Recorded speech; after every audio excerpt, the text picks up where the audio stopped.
a cada uno le toca algo que le pasa, a cada dato, ¿no? A toditos. Y esa clase de ciclos con los que se procesa, porque voy a procesar uno y lo mismo le hago a los demás, se hace con un ciclo, ¿cierto?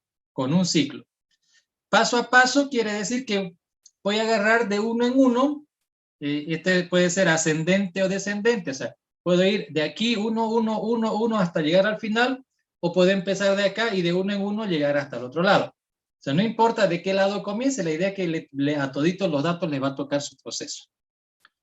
No es la única manera de procesar, también se puede hacer de a dos en dos, o sea, agarro dos, otros dos, o sea, de a dos en dos, digamos, ¿no?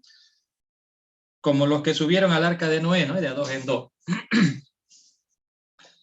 Ahora, también se puede hacer de 3 en 3, ¿por qué no? Si se puede de a 2, ¿por qué no de a 3, digamos, ¿no? Agarramos 3, los otros 3, los otros 3, ya de a 3 en 3, digamos, ¿no? De a 3 en 3. Como los dos del arca de Noé y un patelana más, ¿no? De a 3 en 3. Entonces, no importa si es de a 1 en 1, de a 2, o de a 3, o de a 4, siempre y cuando sea de una cierta cantidad fija, constante, se dice que el procesamiento es paso a paso, ¿no? O sea, de a poquito. Y en términos de conteo, se dice que ese algoritmo es lineal, o ese ciclo, por lo menos el ciclo es lineal, cuando se hace paso a paso, lineal. La mayor parte de los algoritmos son de esa característica, lineales, la mayoría. Pero existe un grupo pequeño, que son los más interesantes, que hacen un proceso acelerado. O ese ciclo camina rapidito, o sea, el uno va de a poquito, va a llegar al final, paso a paso. Este no, este se va disparando, digamos, ¿no? Rapidito va a llegar allá. El uno es como andar en bici, ¿no? Pedalito a pedalito, mientras que el otro es como ponerle un cohete, digamos, ¿no? Con, rapidingo va al otro lado, ¿no? Entonces, el lento y el acelerado. En términos de conteo, al ciclo paso a paso se dice que su tiempo es lineal, es un ciclo lineal, mientras que el acelerado es de tipo logarítmico, en términos de tiempo. En un ciclo logarítmico es el que lo hace muy rápido o lineal. En ambos casos hay contadores, solo que los contadores de lineal son de a 1 en 1, de 2 en 2, de 3 en 3, ascendente o descendente. Ascendente o descendente. En el otro caso no hay de 1 en 1, de 2 en 2. Por 2, por 2, por 2, así de acelerado, multiplicado o dividido entre 2. Y a esto lo habíamos conversado antes, pero lo estoy recordando nada más, ¿no? O de a 3, o multiplicado por 3, o multiplicado por 4, dependiendo de qué tan acelerado va a ser la cosa. Y estos son de tipo logarítmico, contador ascendente multiplicado, ¿no? Por 2, por 3, por 4. Pero puede ser también descendente, en este caso dividido entre 2, dividido entre 3, dividido entre 4. Entonces, ascendente o descendente. Y bueno, esas son las dos maneras de hacer. Ahora estamos entrando en otra clase de algoritmos. Algoritmos, los anteriores se hacían con un solo ciclito. Ahora estamos entrando en la categoría donde los algoritmos están con dos ciclos. Un ciclo que está dentro de otro ciclo. El caso, por ejemplo, del procesamiento de matrices. Los algoritmos que ustedes escribían en programación 1 de matrices, ¿qué hacía, digamos, no? El principal llenaba la matriz. El secundario, o si quieren, tenían un ciclo, como hacían ustedes ahí adentro. ¿Sí? El de adentro era el de afuera era un for i de 1 to n, ¿no? La fila. Y el de adentro recorría las columnas, ¿no? For j de 1 a n también, ¿no? For i de 1 a m y for j de 1 a n. Así lo hacían, ¿no? Un ciclo dentro de otro ciclo. Que es lo que quiero mostrarles más o menos acá. Un ciclo que está dentro de otro ciclo, así como llenaban las matrices, por lo menos, o como procesaban más o menos básicamente las matrices. Ahora, ya analizando a nivel de tiempo de ejecución, entonces hay un ciclo y al otro hay un ciclo. Y recordando que esos ciclos pueden ser lineales o logarítmicos, o sea, cada uno de esos puede ser lineal o logarítmico, y tengo dos ciclos, entonces dos posibilidades, la base, dos ciclos, el exponente, 2 al cuadrado, nos va a generar 4 posibilidades, ¿no? Que es el número de combinaciones que se pueden dar. Entonces, eso es con dos ciclos. Si fueran 3 ciclos, donde cada uno puede ser de una de dos maneras, y son 3, 2 al cubo me dan 8 posibilidades. O sea que si tengo un ciclo dentro de otro ciclo que está dentro de otro ciclo, son 8 posibles combinaciones. Y si tengo 4 ciclos anidados, bueno, 2 a la cuarta son 16 posibles combinaciones, ¿no? Eso está facilito, se puede calcular.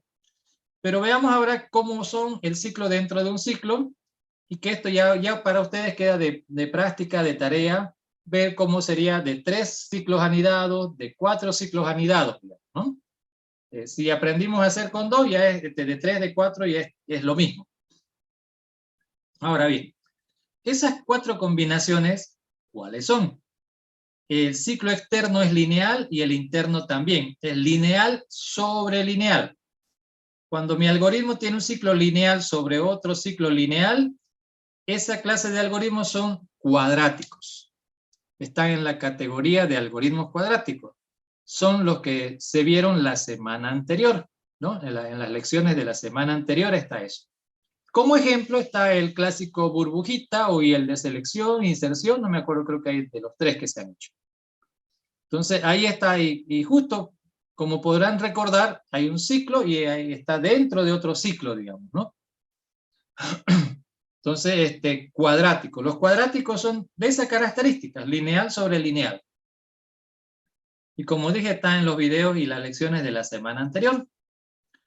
Pero la otra combinación es que el ciclo externo sea lineal y el interno sea logarítmico, lineal sobre logarítmico. Y eso nos va a dar, o sea, el proceso en completo va a ser un algoritmo de tipo n-logarítmico. N-logarítmico. Ahora, si el externo es logarítmico y el interno es lineal, o sea, logarítmico sobre lineal, eso también nos va a generar algoritmos de tipo n-logarítmico. O sea que estas dos combinaciones nos generan algoritmos de tipo n-logarítmico. Esos dos. Y finalmente, si el externo es logarítmico y el interno también, es logarítmico sobre logarítmico, eso nos va a dar logaritmo al cuadrado, ¿no? Logaritmo al cuadrado. O sea, hay dos tipos de cuadráticos, entonces, en conclusión. Los que son lineal sobre lineal y los que son logarítmico sobre logarítmico. Ambos son cuadrados. Obviamente estos son más rápidos y estos son más lentos. Va de rápido, medianamente y lento. Lento, mediano y rápido. Así va la cosa.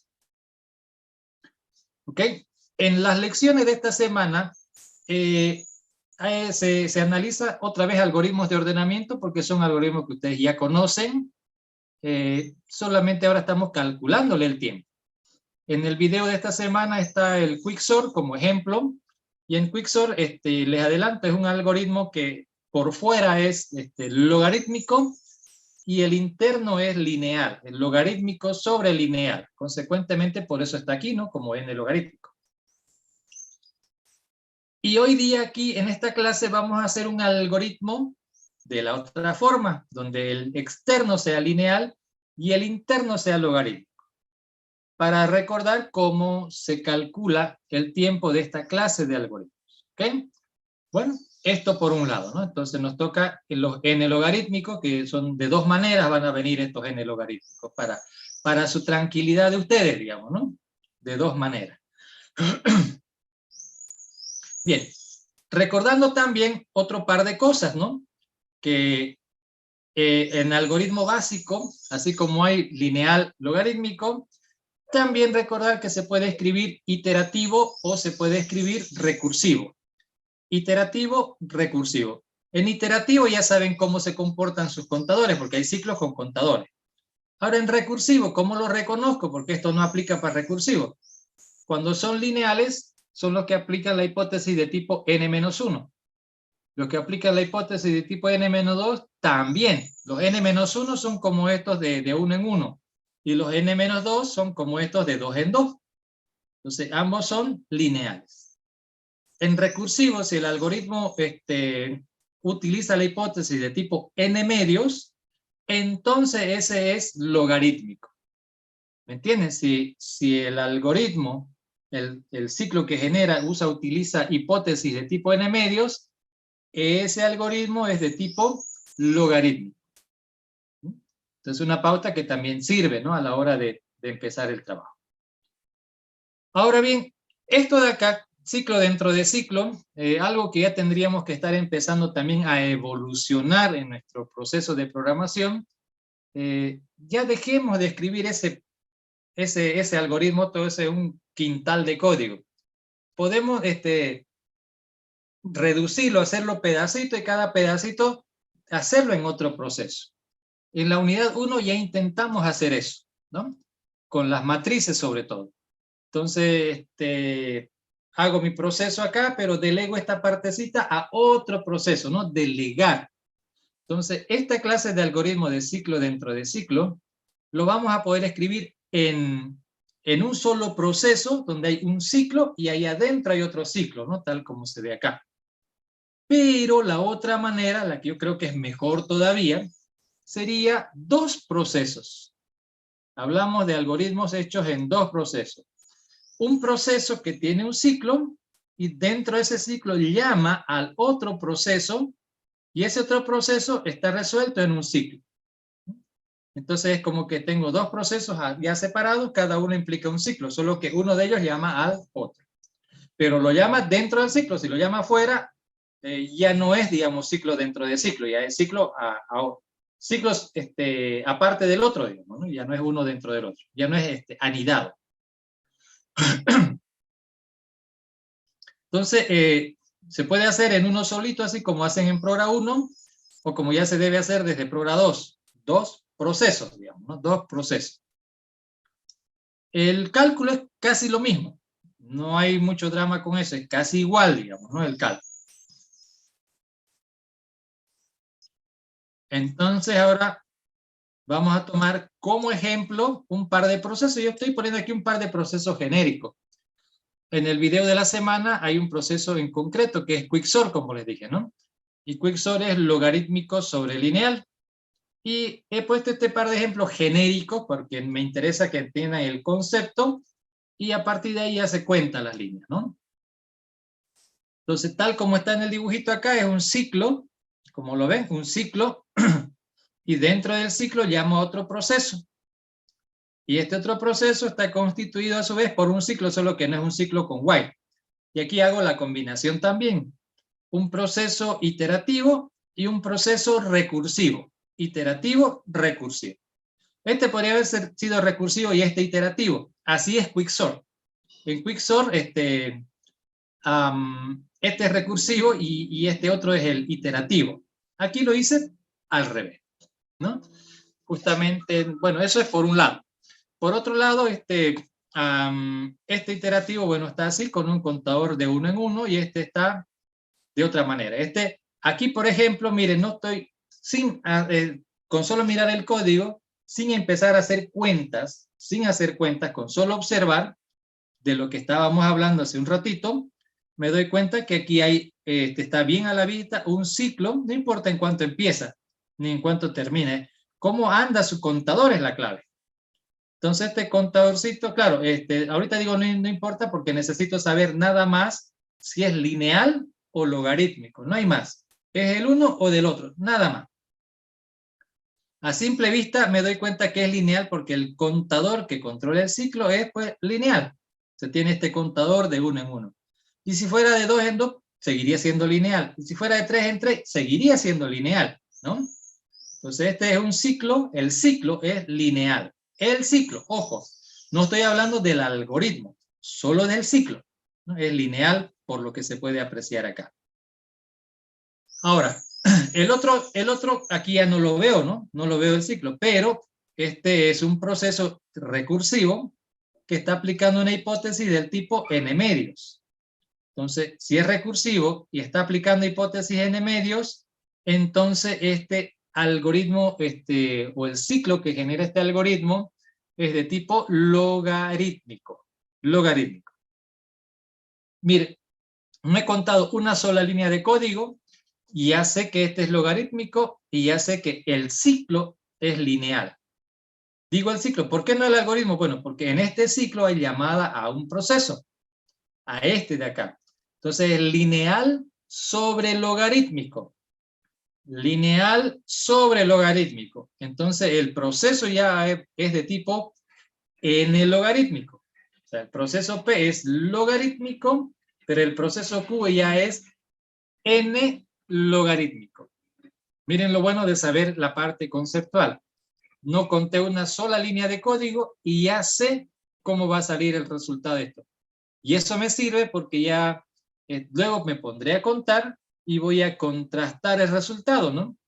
Si no me sale, si digo que este es logarítmico y me sale lineal, algo estoy haciendo mal. O analicé mal lo que estoy viendo, o calculé mal lo que ya a la hora de contar. Entonces, de eso también me sirve una verificación. Ese sería el método de verificación rápida, digamos, ¿no? La verificación rápida. Una vez más, recuerden, se llama análisis por una razón, porque tenemos que trabajar analizando, pensando.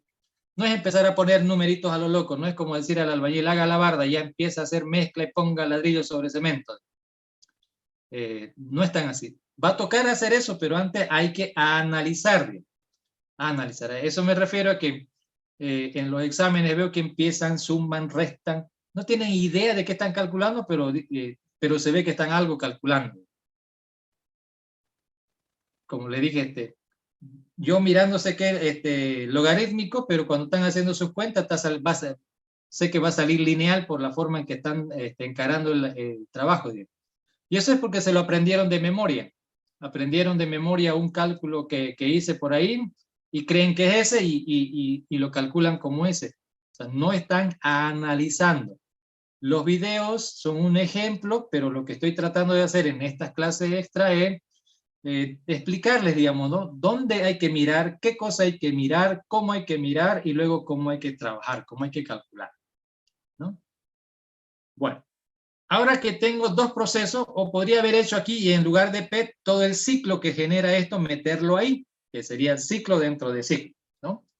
Pero como ustedes necesitan aprender a separar procesos, entonces lo separamos acá también. Separado es más fácil del cálculo, se complica mucho cuando está el uno metido dentro del otro. Y he visto que inventan métodos de cálculo sacados debajo de la manga, digamos, ¿no? Al estilo David Copperfield, al estilo, ¿cómo dice su profesor de física? Mandrake, más o menos, ¿no? Al estilo Mandrake. Ese es porque acabamos memorizando y no concentrándonos en el análisis, ¿no? Sino puro poner ladrillo y cemento nomás, a lo loco. Pero bueno, por lo menos ustedes están aquí, ustedes van a aprender, ¿no? Pena por los compañeros que no están aquí. ¿Cómo me doy cuenta que están aquí o que han participado en las clases? En los exámenes me doy cuenta. Hay algunos exámenes, por ejemplo, donde ustedes ya saben de qué se trataba el examen. ¿No? Hay compañeritos que dicen, pucha, este examen es un paseo al parque, el mismo algoritmo del semestre anterior ya lo he hecho 10 veces, y han hecho for i de 1 to n y ahí está, digamos, ¿no? Y ahí es donde yo me doy cuenta, este compañerito nunca vino a la clase, nunca entró a la plataforma, solo entró a la plataforma para ir directo al examen. Y no le dijeron al compañerito que el examen era de programación 2, entonces él cree que está en programa 1 todavía.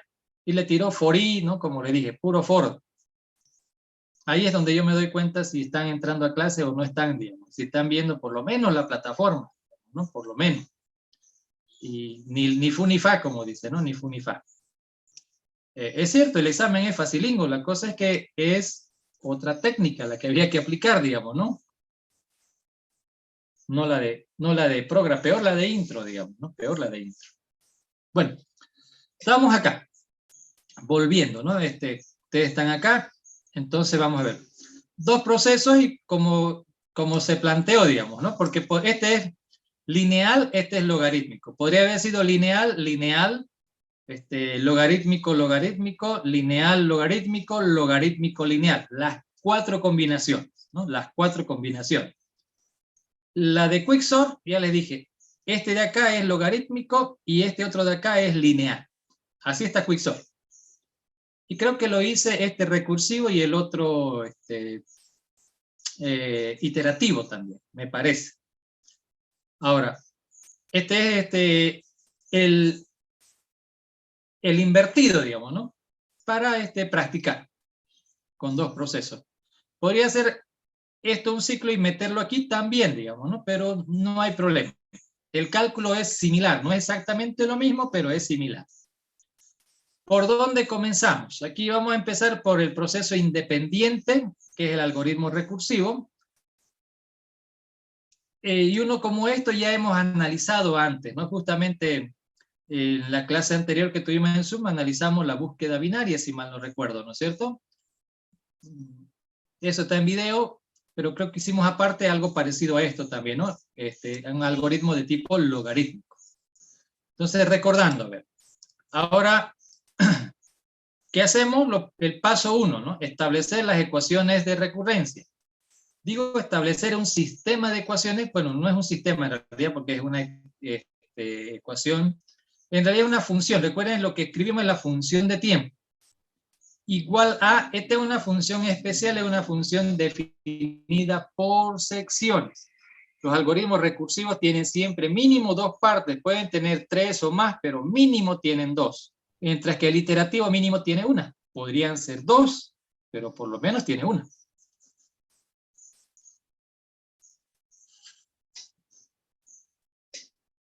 Ahora bien, entonces aquí la llave no es nomás una llavecita, a alguno se le ocurre le pone corchete, otro le pone paréntesis. No es un dibujito de libre albedrío, por si acaso. Esto es la notación que utilizan en cálculo. En vez de f de x, he puesto t de p, el tiempo del proceso p. Y en vez de x es el parámetro que indica la cantidad que el proceso va a trabajar o procesar, digamos, ¿no?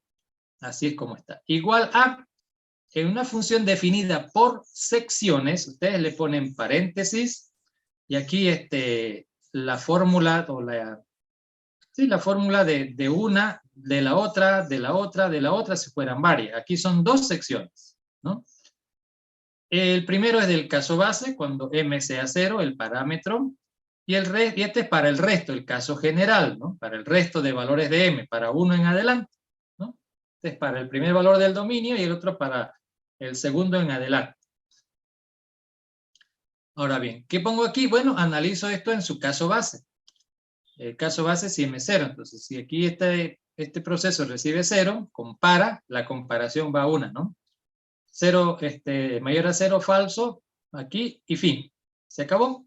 Entonces, ¿cuántas instrucciones ejecutó? Solamente una, la comparación.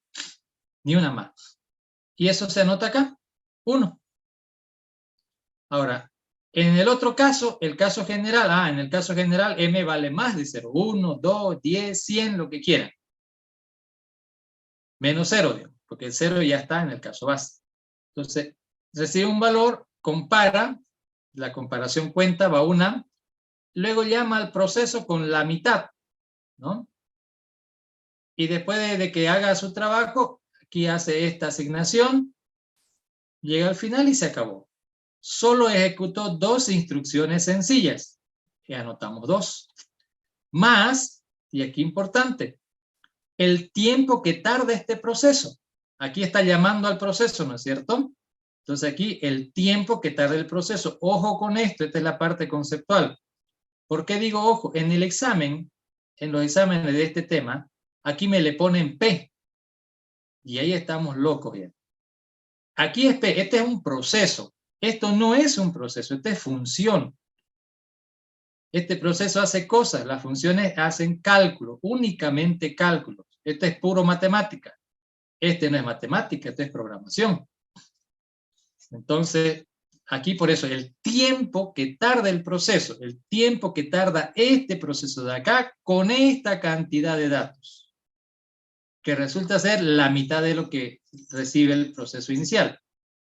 Entonces, el tiempo que tarda el proceso, este proceso para esta cantidad, es igual a 2, más el tiempo que tarde este proceso, que es el mismo, por eso se llama recurrente, pero con la mitad. Por eso aquí le pongo la mitad, ¿no? La mitad de eso. Entonces, esta es una función de tiempo, esta es una función de tiempo. Se llama recurrente porque esta función es la misma función de acá. O sea, el tiempo está en función del tiempo, está en función de la misma función, digamos. Básicamente es así. Y por eso a eso se le llama ecuación recurrente. Recurrente. Bueno, nuestro objetivo en el cálculo de tiempo, ¿qué era? Construir una fórmula con la que se pueda calcular el tiempo. Y aquí ya más o menos está. Si recibe 0, tarda 1, punto. Y si recibe otro valor, bueno, a ver, como, un valor como ¿qué? Como 100. Quiero saber cuánto tarda con 100. Según esto dice, con 100 tarda 2 más lo que tarde con 50. Y ahí es donde quedé las mismas, digamos, ¿no? Yo quería saber cuánto tarda para 100 datos. Me está diciendo que tarda 2 instrucciones más lo que tarde para 50, pero no me está dando el número, ¿no? Porque se supone que la fórmula me va a dar un número. Pero bueno, pero lo puedo hacer igual, ¿no? Igual lo puedo hacer. Y el tiempo que tarda para 50, pues bueno, van a ser 2 más lo que tarde el mismo algoritmo, pero ya con 25. Como que me sigue faltando, digamos, ¿no? Y voy a tener que seguir haciendo más sustituciones hasta que realmente llegue a encontrar. O sea, puedo llegar a calcular, pero voy a tardar harto en calcular con esa fórmula.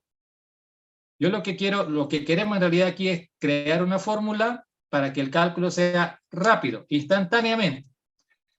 Este me permite calcular, sí, pero lento, lento. Entonces, para que no quede así, esta ecuación recurrente, hay que eliminar o deshacer la recurrencia. Para eso hay varios métodos, ¿no? Varios métodos. Entonces, uno de esos varios métodos es el método de iteraciones, ¿no? Por medio de iteraciones con sustitución. Y es el que aplicamos. Entonces, paso 2. En el paso 2, nuestro objetivo es deshacer de la ecuación que sea recurrente. Queremos una ecuación no recurrente. Entonces, iteración 0, la copiamos de la ecuación tal cual, aquí está, igual a esto de acá, porque la otra no es recurrente, esta es recurrente, y esta es la otra no hay nada que hacer, ahí ya se quedó. Esta es la que hay que deshacer. Bueno, ahora en la iteración 0, después de copiarlo, trataré de simplificarlo lo más que se pueda. Pero aquí ya no se puede simplificar más, entonces ahí se queda. En la iteración 1 parto del resultado de la iteración 0, ¿y qué hago? Una sustitución, solo una sustitución debo aplicar acá. En función a esto conceptualmente. Esto conceptualmente me dice, el proceso P para una cantidad M va a tardar 2 más lo que tarde la mitad, más lo que tarde para la mitad de eso. Así es la parte conceptual. Entonces, en la sustitución aplico no literal lo que está aquí, sino conceptualmente lo que está indicando por acá. O sea, el tiempo que tarda el proceso P para esta cantidad que es 2, más el tiempo que tarda el mismo proceso con la mitad de eso que está aquí. Aquí la cantidad es M medios, la mitad de eso es M cuartos. Bueno, ahora simplificamos, que en este caso es sumar las constantes, y ya quedó así. Iteración número 2. Parto del resultado de la iteración 1, ¿y qué hago? Aplico una sustitución conceptual. ¿Cuánto tardará la cuarta parte en procesar la cuarta parte del inicial? Según la fórmula, es 2 más lo que tarde con la mitad. Entonces, 2 más lo que tarde, por eso es TDP, ¿no? Repito, si le ponen solo P, ya sonamos, ¿no? Porque P es un proceso. No me va a devolver ningún valor además, es proceso. Entonces, más lo que tarde, la función tiempo, eso sí me va a dar un número. La mitad de eso, la mitad de m cuartos, m octavos. Simplificamos y ya está. En la iteración número 3, partimos de ahí y hacemos otra sustitución. ¿Y cuánto tardará en hacer m octavo? Bueno, 2 más lo que tarde hacer 16 avos del valor de m, ¿no? 16 avos de m, que es la mitad del anterior. Y bueno, esto lo simplificamos, queda aquí, y decimos, y así sucesivamente, porque voy iterando y iterando, pero en algún momento tiene que acabarse, esto no es hasta el infinito. Entonces vamos a seguir sustituyendo y más hasta este punto. Va a llegar un momento en que de tanto sustituir, vamos a llegar al caso base. Se va a llegar hasta el caso base. Entonces, ¿cuál es el caso base? Con M0, hasta ahí va a llegar.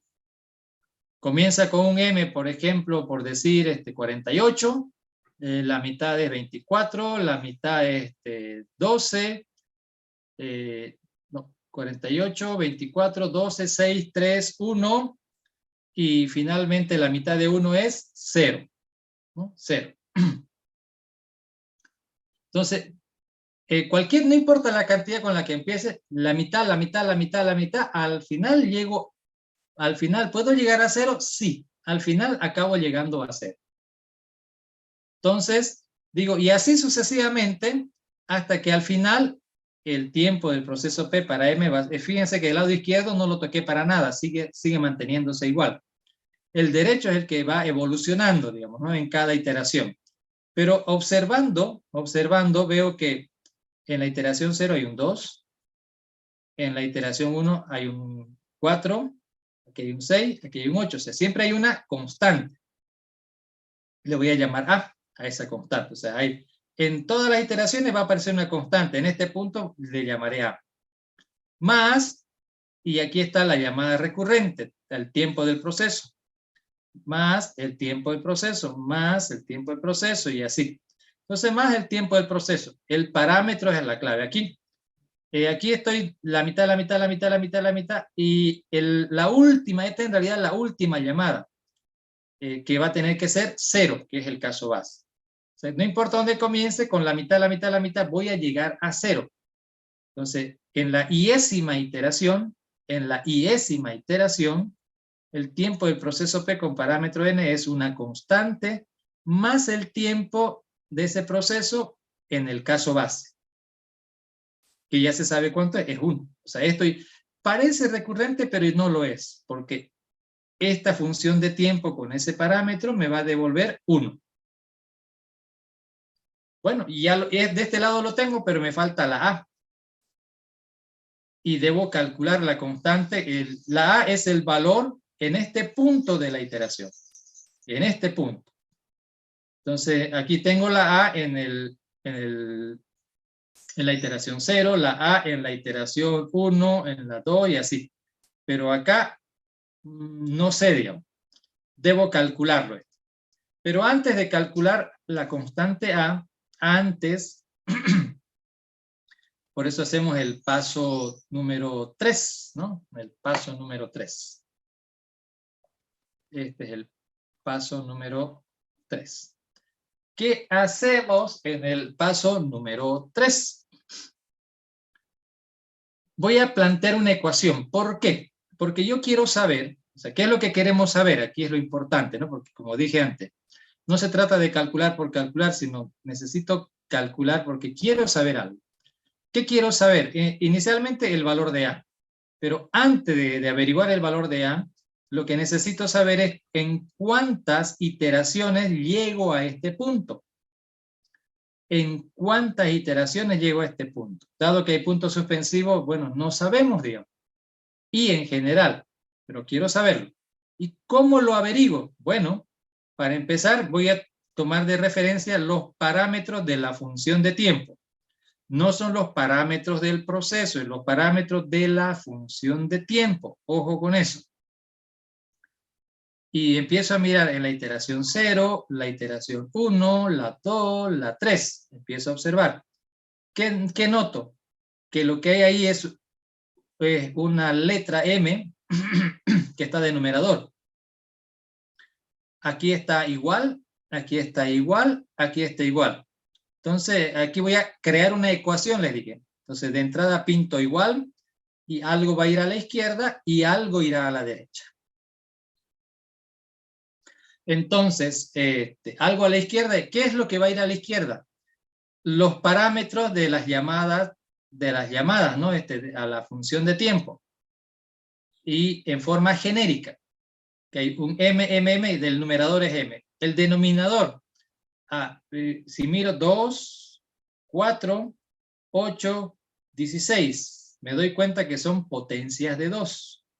Si son potencias de 2, entonces la puedo escribir como 2 a la 1, 2 al cuadrado, 2 al cubo, 2 a la cuarta, ¿no? Potencia de 2, entonces 2 a la algo. Ese algo, del 2 a la algo, a ver, este 2, por ejemplo, es 2 elevado a la 1, ¿no? Esto es 2 elevado al cuadrado. Este es 2 elevado al cubo. 2 elevado a la cuarta. Entonces, hay una constante que es la base, y eso va a ir, y lo que va variando es el exponente. Ahora, debo encontrar de alguna manera una relación entre todo lo que está aquí y el valor de la iteración. Debo encontrar la relación que hay entre el valor de la iteración y lo que está por aquí. Bueno, de todo lo que está por ahí, es en el exponente del denominador lo que voy a encontrar. Cuando i es 0, ese exponente vale 1. Cuando i 1, este es 2. Cuando es 2, este es 3. Cuando es 3, este es 4. Por lo tanto, sería correcto decir que este valor es 1 más de lo que es este. Este valor es 1 más de lo que es este. Por eso está ahí. Este valorcito de acá del denominador es 2 elevado a la ¿cuánto? A 1 más lo que valga i. 1 más de lo que valga i. Bueno, esa es en forma genérica. A la izquierda está la forma genérica de los parámetros, ¿no? De la llamada en la función de tiempo. Los parámetros de la función de tiempo en forma genérica, ¿no? Genérica. Y a la derecha lo tengo que igualar a algún punto de estos. Esto es como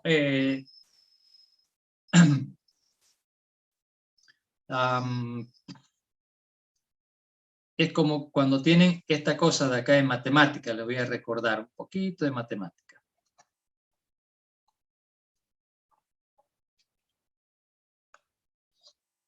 Es la ecuación de segundo grado, ¿no es cierto? La ecuación de segundo grado. Es una ecuación también.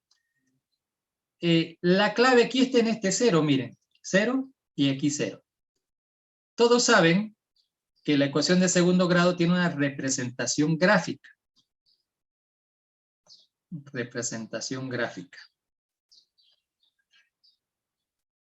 ¿Y cuál es su representación gráfica? Bueno, por eso se llama parábola, digamos, ¿no? Esa es la representación gráfica de la parábola. Esta parábola, esta es la ecuación, la parábola está representada, es un f de x igual a esto, ¿no? F de x igual a x cuadrado más bx más c. Así es la función parabólica. Pero esta ya es una ecuación que representa la parábola. Y esta ecuación tiene una solución, porque aquí a, b y c son constantes, lo que queremos averiguar son los valores de x, ¿no es cierto? Y de aquí es que sale que x1 y 2 es igual a ¿qué?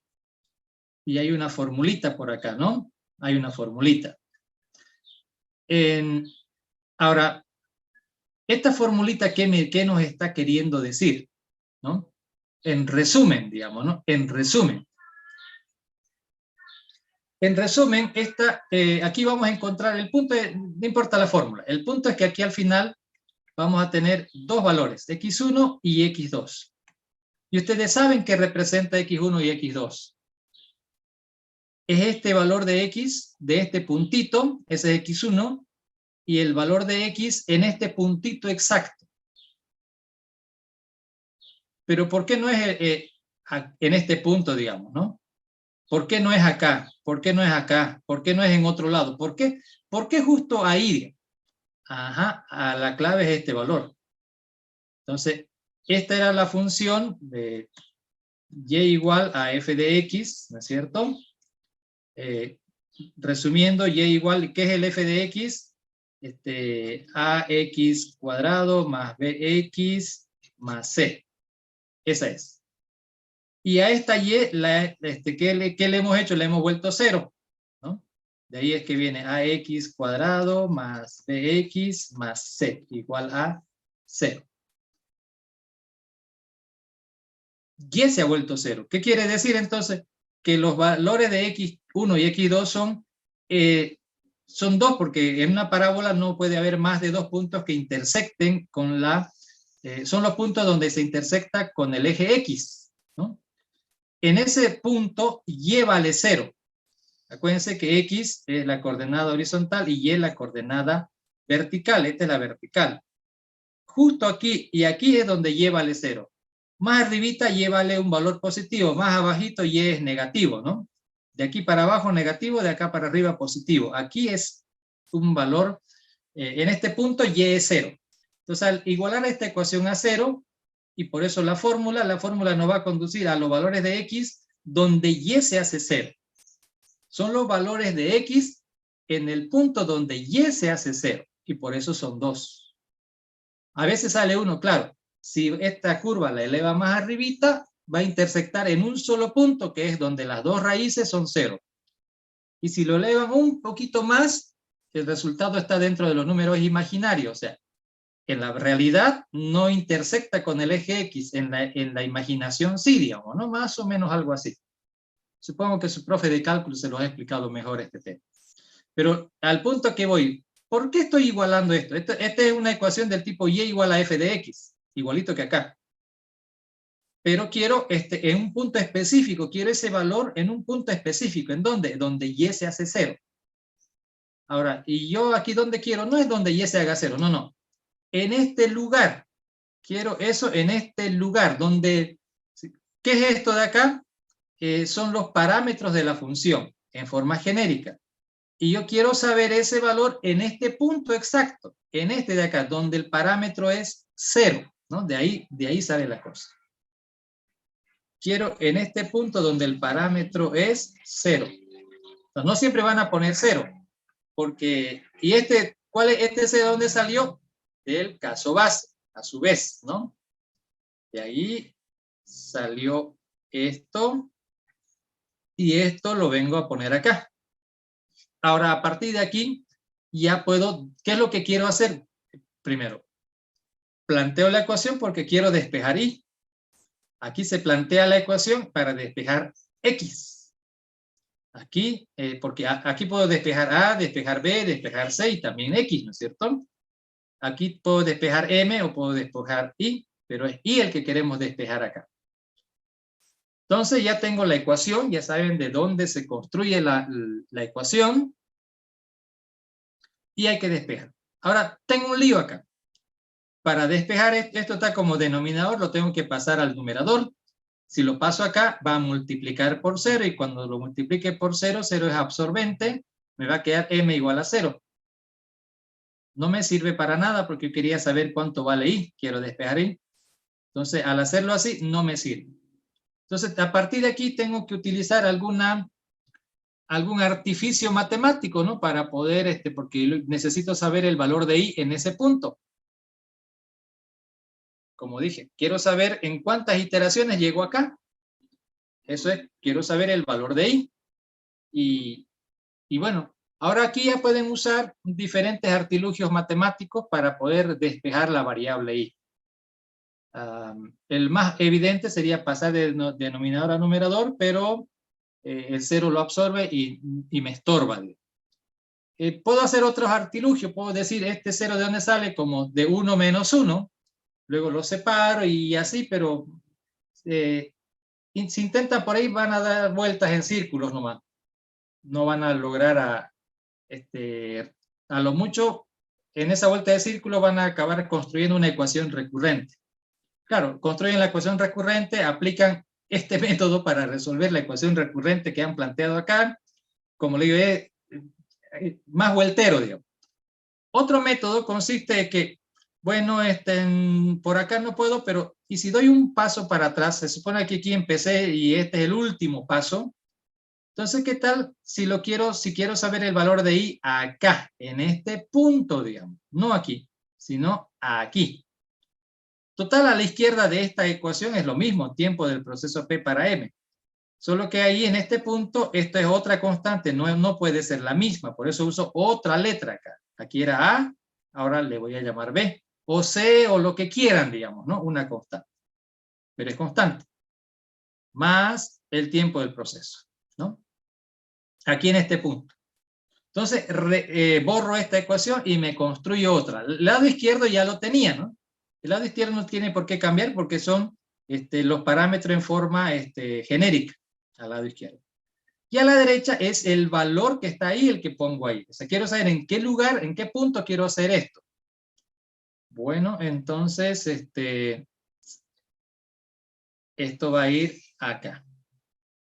Ahora alguien me dice, ¿dónde sacó ese 1? Bueno, si aquí es un valor cualquiera de la mitad, la mitad, la mitad, la mitad, seguramente que haciendo, reduciendo voy a llegar a 1. Y la mitad de 1 es 0, porque esta es la mitad en términos enteros, ¿no? La mitad si tengo un pan de 2 metros, lo parto y me queda 2 panes de a 1 metro, digamos, ¿no? Por poner un ejemplo. Y cuando tengo 1,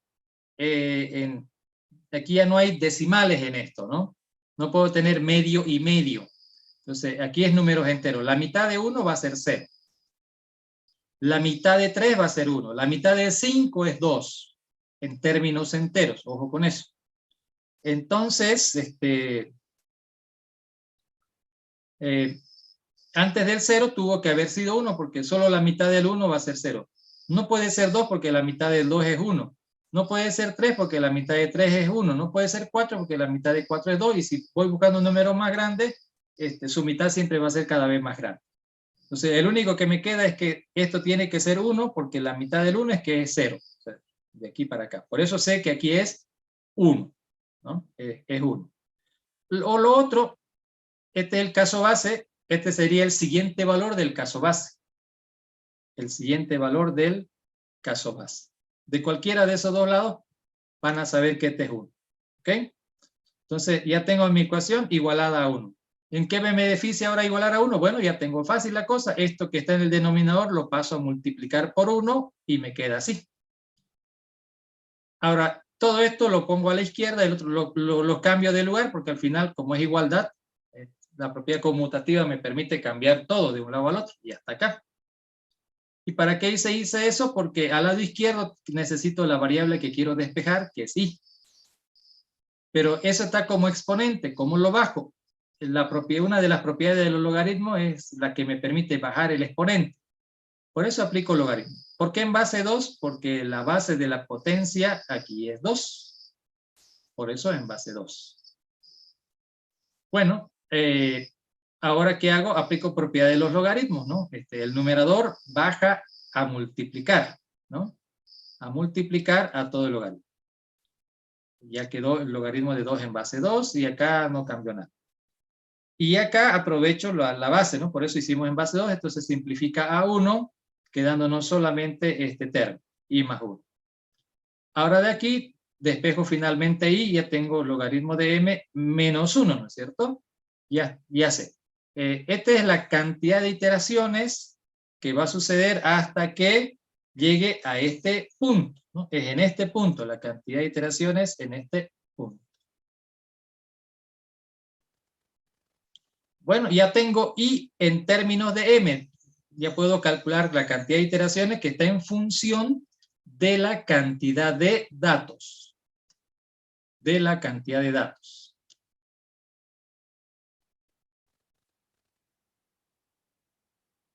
Ahora, seguimos.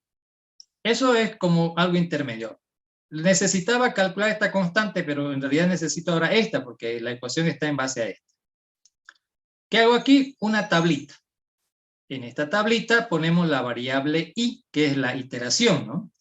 Y aquí los valores, iteración 0, iteración 1, 2, 3, las 3 iteraciones de acá. Y recomiendo, no haga menos de 3. A veces les da flojera y veo que hacen con 0 y con 1, porque con 0 y con 1 no van a poder apreciar, digamos, ¿no? Las variaciones que hay acá. En realidad deberían hacer con 7, con 8 para estar más seguros, ¿no? Pero normalmente con 4 ya se resuelve. Entonces recomiendo que hagan por lo menos 4 iteraciones, de la inicial y las 3 adicionales. Y así sucesivamente hasta acá, ¿no? Entonces desde la iteración 0 y así hasta llegar a este lugar. Este es I y el de acá es I-1, ¿no? Hasta llegar a ese lugar. Y quiero el valor de B, ¿no? El valor de B, esta constante es la que quiero averiguar. Entonces, en la iteración 0, esa constante es 2, como se puede ver acá. Esa constante de este par es 2. Por ahí partimos. ¿Qué pasa en la iteración 1?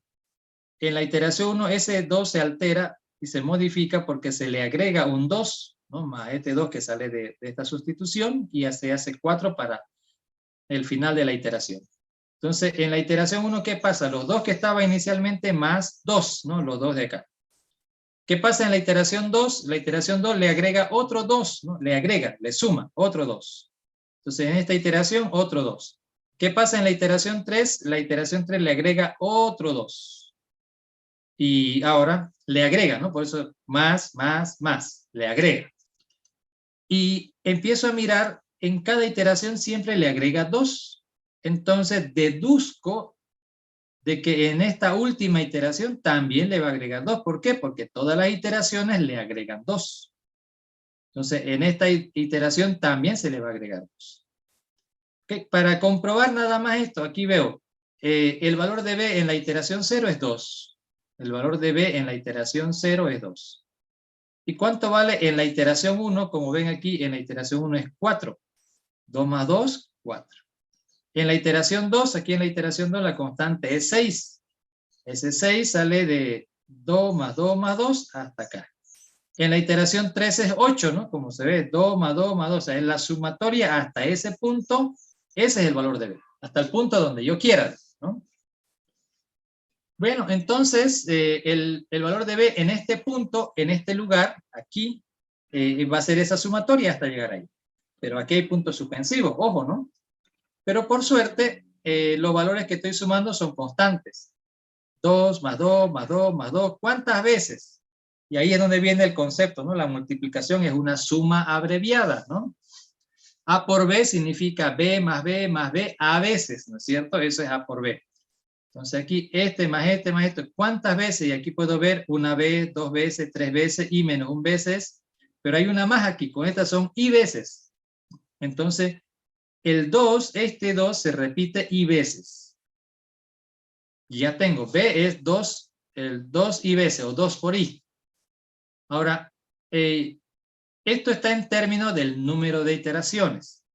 No queremos en términos de iteraciones, como decir, no queremos en bolivianos, queremos en dólares. Entonces hay que hacer la conversión, ¿no? ¿Dónde está la tasa de cambio? Aquí está la tasa de cambio, donde una i vale todo esto, ¿no? En dólares, si quieren. Entonces lo único que hago es reemplazar esto y por el valor que calculamos, ¿no? Y ya está, digamos. Y es todo eso, matemáticas, 2 por todo esto nos queda así, menos 2 por 1, 2. Y ya está. Ya tengo el valor de B, no en iteraciones, sino en dólares, digamos, ¿no? En este caso en cantidad de datos, ¿no? Con respecto a la cantidad de datos. Ahora, ya que tengo la constante B, entonces me vuelvo para atrás, aquí. La fórmula era el tiempo del proceso P para M, acá, es igual a B más el tiempo del proceso P para un dato. Así está. Esta ecuación de acá es esta de acá. La constante B ya la calculamos, solo hay que reemplazar, ¿no? En lugar de B hay que escribir todo lo que está aquí. Esto pasa por acá. 2 logaritmo en base 2 de M menos 2. ¿Y qué pasa con esto? De esto no tengo resultado. La idea era que llegue hasta el caso base, pero no llegué. Pero no hay problema, esto lo resolvemos con una iteración. De hecho, de aquí a aquí es una iteración, ¿no? Entonces, el tiempo del proceso para uno aquí es igual a 2 más el tiempo del proceso de la mitad de eso, que la mitad de 1 es 0. Y bueno, tengo esto de acá, menos 2 más 2 se simplifican, y esto de acá ya yo sí sé, eso está aquí arriba, es el caso base. Para 0, el tiempo de ese proceso para 0 es 1, dice, ¿no? Entonces, 1. Y listo. Por lo tanto, el tiempo del proceso P para m datos es 2 veces el logaritmo en base 2 de m más 1. Ese es el tiempo que tarda este algoritmo, ¿no? Este es el tiempo que tarda este algoritmo, en términos de m. En términos de m. Y ya está, digamos, ¿no? Así es como se calculan los algoritmos recursivos en 5 pasos y qué se hace en cada paso, cómo se hace y por qué se hace cada una de esas cosas en cada paso. Aquí les he recordado, digamos, de dónde sale la fórmula, la ecuacioncilla. Bueno, no dónde sale la fórmula, no importa la fórmula, lo importante eran dos valores, su significado en matemáticas, ¿no? Para entender por qué estamos haciendo aquí esta ecuación, digamos, ¿no? Que más o menos es lo mismo que hemos aprendido. Recuerden, ustedes han aprendido matemáticas, cálculo, para que lo apliquen en programación, digamos, ¿no? En esta parte de programación aplicamos esa parte de la matemática, ¿no? En este caso, construcción de ecuaciones. Hay hartas formas de construcción de ecuaciones, esta es una de tantas, ¿no? Pero en particular esta de acá nos sirve para hallar I. Bueno, ya encontramos. Ahora contrastamos. Este proceso en el análisis preliminar, decíamos, logarítmico, ¿no? Por el tipo de hipótesis. Y lo acabamos de confirmar de que efectivamente es logarítmico, ¿no? Es una función logarítmica, ¿no? Su función de tiempo. Ahora, ya está terminada esta parte, pero nos falta la otra parte. Entonces, este procesito lo he copiado ahí abajo. De repente esto ya habíamos hecho antes también, ¿no? Por si acaso. Y también era, o sea, otro logarítmico. No es este mismo, pero otro similar. Ahora, la clave es esta de acá. Esta es la clave. Entonces aquí vamos a hacer esto, como este es iterativo, no recursivo, como este no es recursivo, es iterativo, entonces lo vamos a calcular ¿de qué manera? Usando tablas, ¿no? Mediante tablas. Entonces, mediante tablas empezamos a hacer esto. Voy a enumerar en números romanos los pasos. Paso número 1. Etiquetamos cada línea que contiene instrucciones. Noten que no estoy declarando variables porque no nos interesan las declaraciones de variables ahorita. Nos interesan donde hay instrucciones. Entonces, la línea número 1, la línea número 2, la línea número 3, la línea número 4. Solo hay 4 líneas que contienen instrucciones. Las demás son begin, end, ¿no? Armamos nuestra tablita por acá. Y en esa tablita de por acá ponemos los números de línea, ¿no? La línea y el tiempo que tarda cada línea. La 1, la 2, la 3 y la 4. Esa es parte del paso 1, ¿no? Enumerar las líneas y construir la tablita, ¿no? Paso número 2. Paso número 2. ¿Qué hacemos en el paso número 2? Contamos las instrucciones que están fuera del ciclo. Tiempo de las instrucciones fuera del ciclo.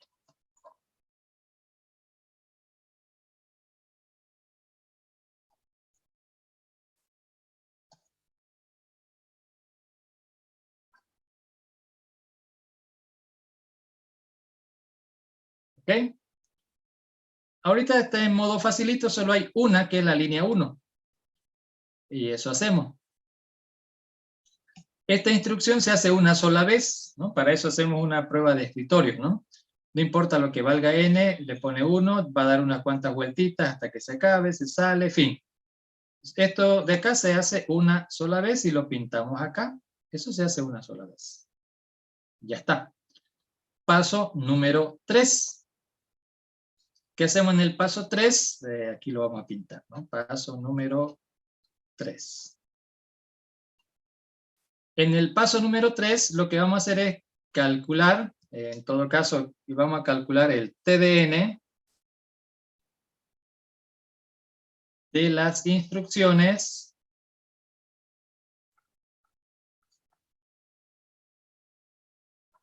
que están en el ciclo externo.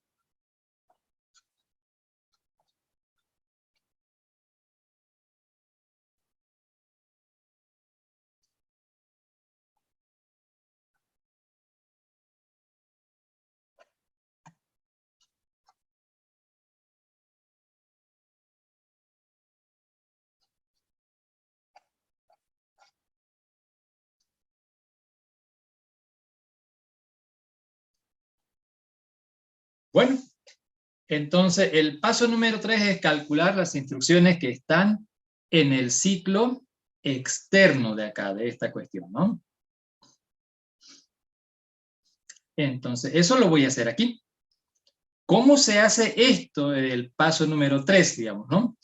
Bueno, se hace mediante otra tabla, mediante otra tablita. Entonces aquí voy a dibujarme esa otra tablita. Para empezar, el ciclo externo es este ciclo de acá, que contiene esta comparación y esta instrucción. Y este no, porque este es parte de lo que llamaríamos el ciclo interno. O sea, si aquí hubiera un ciclo, eso no entra en este paso. No entra, ojo con eso, no entra. Entonces, aquí voy a hacer una tablita horizontal, no vertical como la de acá, donde voy a calcular el tiempo de la línea 2 y el de la línea 4, no la 3. Ojo con eso.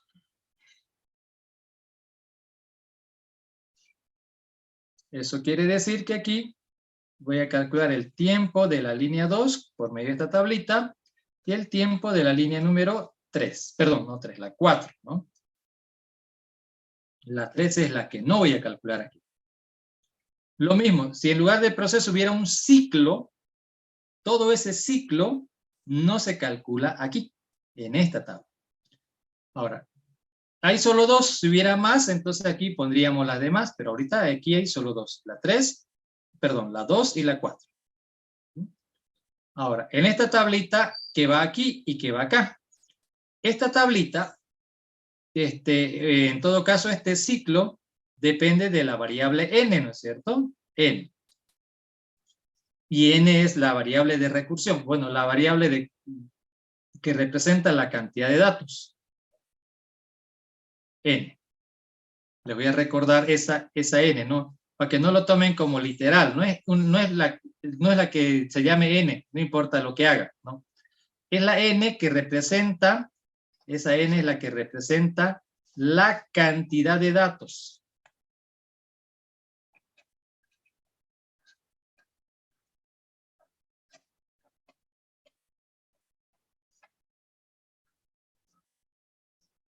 Esa n, en primer lugar, eso es lo que voy a poner.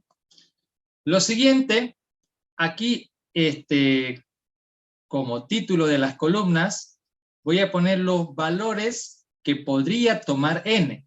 Podría. Ojo con eso.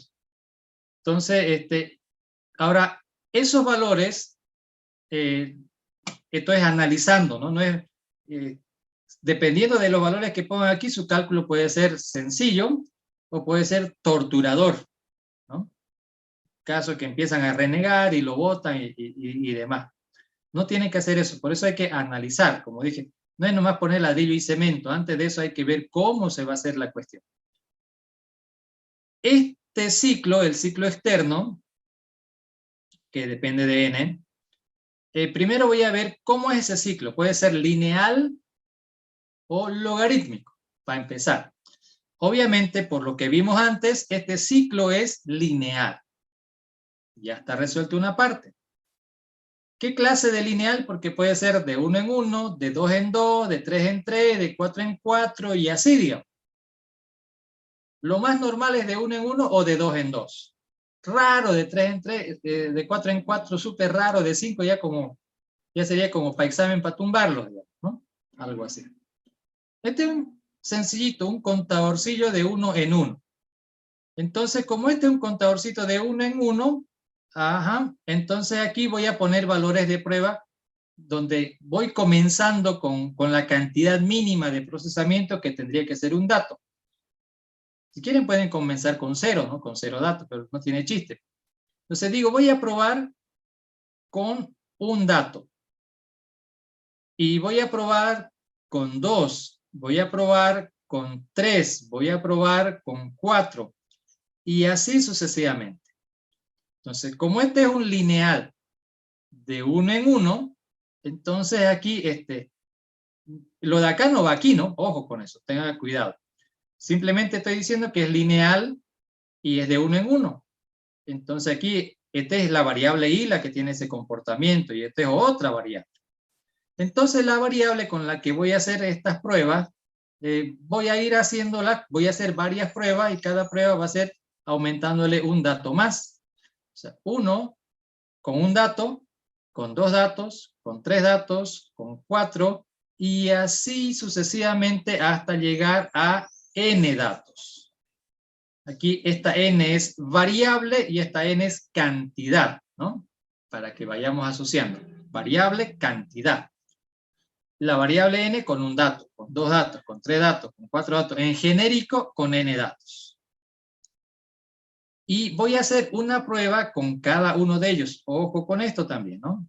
Una prueba para cada uno de estos. Y esto se vuelve como una especie de matricia, ¿no? Matriz de cálculo.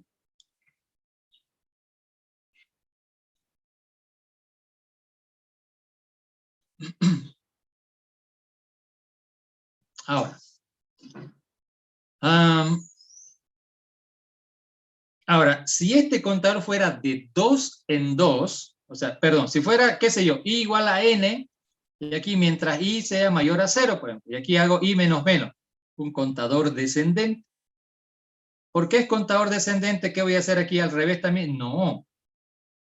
Aquí es n y va a seguir siendo 1, 2, 3, aunque el contador aquí sea descendente. No importa. Lo que me interesa si es de 1 en 1, entonces aquí voy a ir aumentando cantidad de 1 en 1. Aquí el ciclo es de 1 en 1. Aquí la cantidad está aumentando de 1 en 1. Ahora, si esto es un contador de a 2 en 2, ya sea ascendente o descendente, escuchen bien, ascendente o descendente, no importa. Entonces mis pruebas van a ser con datos pares, digamos, con 2, 4, 8, 6. No le voy a poner 1, 2, 3, 4, 5. Me voy a volver chango si hago eso. Entonces, si el contador es de a 2 en 2, entonces mis pruebas van a ir comienzo con 2 datos, con 4 datos, con 6 datos, 8, 10, 12 y así, digamos, ¿no?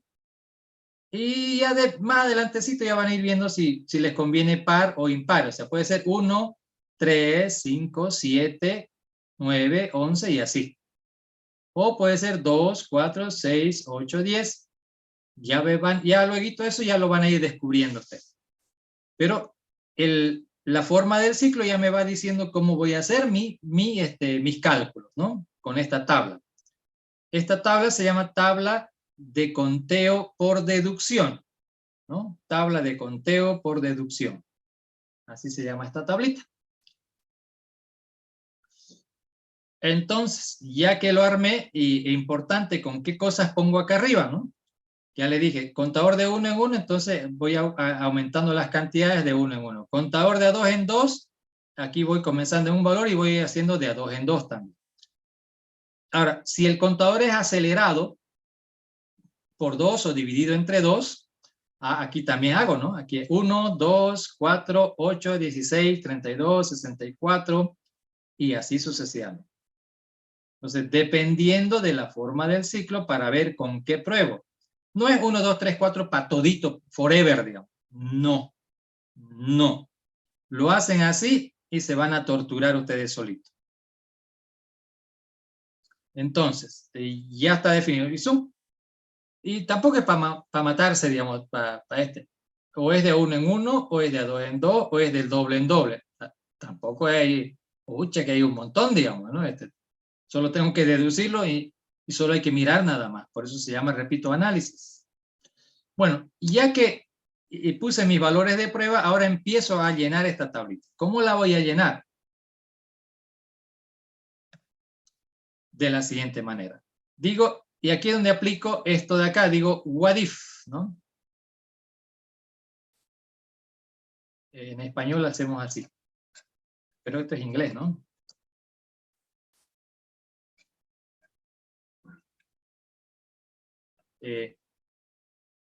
Para que se acuerden, ¿no? Para que se acuerden. Entonces, ¿por qué digo what if? Porque van a probar con este valor, van a hacer varias pruebas. Varias pruebas. Cada prueba es como un episodio de what if, más o menos. Digo, ¿qué pasaría con el tiempo de estas instrucciones si n fuera 1? Y lo pruebo. Si n fuera 1, ¿qué pasaría? Este igual a 1, aquí compara esto, ¿no? 1 menor a 1 falso, se salta al final, se acabó. Esta instrucción, la de la línea 2, se hizo una sola vez y lo anoto aquí. La número 4, esta de acá, no se hizo. Si no se hace, entonces el no se hace en términos numéricos es 0. Ya está. Ya empezó, ya terminó, ya hice la prueba y ya está. Ahora, episodio 2. ¿Qué pasaría si esta variable fuera 2? ¿Qué pasaría si esta variable fuera 2? Entonces, asumo la entrada 2 y pruebo. 1 menor a 2, verdadero. Llama a este proceso, suma y pregunta 2 menor a 2, falso, y se sale. Como habrán notado, esta línea se hizo 2 veces y la pinto acá. Desde que empezó hasta que terminó, no en un ratito cualquiera, desde que empezó hasta que terminó, eso se hizo 2 veces. La línea 4, si recuerdan, se hizo una sola vez nomás. Y valía 1, aumentó a 2, 2 menor a 2 falso y se salió. Esto se hizo una sola vez, que es lo que estoy pintando acá. Desde que empezó hasta que terminó, ya acabé. Ahora voy a hacer la prueba otra vez, episodio 3, digamos. Episodio 3. ¿Qué pasaría si esta variable fuera 3? Si esta variable fuera 3, ¿qué pasaría? 1 menor a 3, 2 menor a 3, 3 menor a 3, falso, se sale. Este se habría hecho 3 veces, y lo anoto acá. Y el 4 se ha hecho 2 veces. Y ya pinté. Ahora, otra vez de nuevo. ¿Qué pasaría si esta variable n fuera 4? Entonces, si la variable n fuera 4, empiezo a averiguar qué pasaría, ¿no? Y vale 1, 1 menor a 4, 2 menor a 4, 3 menor a 4, 4 menor a 4, falso, de ahí se sabe. Esta instrucción se habría hecho 4 veces, ¿no? Y hay que pintar acá eso, 4. Mientras que el contador solamente habría sumado 3 veces. Entonces, son suficientes datos y así sucesivamente va a ser esto. Si quieren pueden probar qué pasaría si fuera 5, 6, 7, 8, 10, qué sé yo, ¿no? Y así. Ahora, ¿por qué se llama tabla de cálculo por deducción?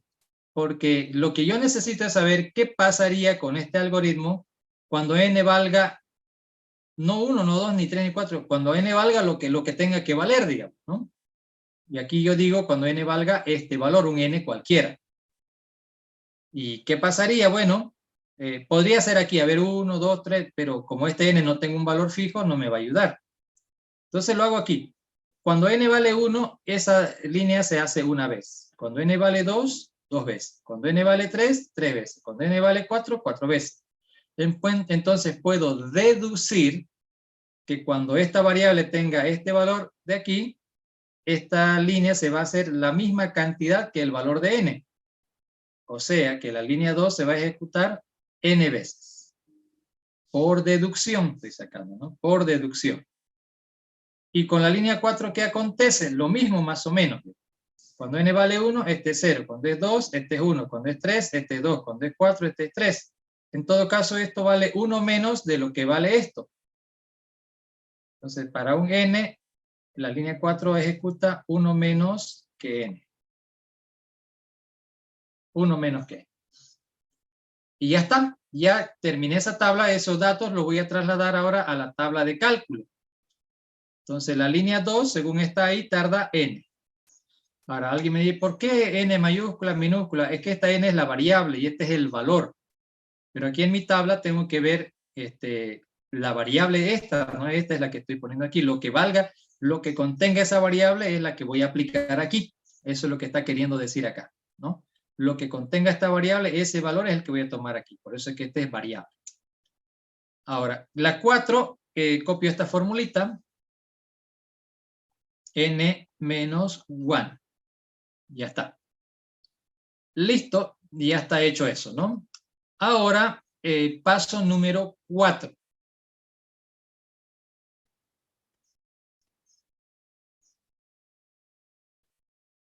Aunque el paso 1, la tablita era la 2, es igual, digamos, ¿no? Es igual. En el siguiente paso, lo voy a hacer aquí abajito. Le vamos a llamar número 4.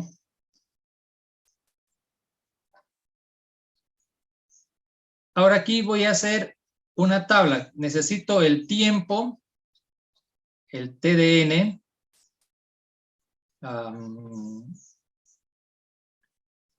de las instrucciones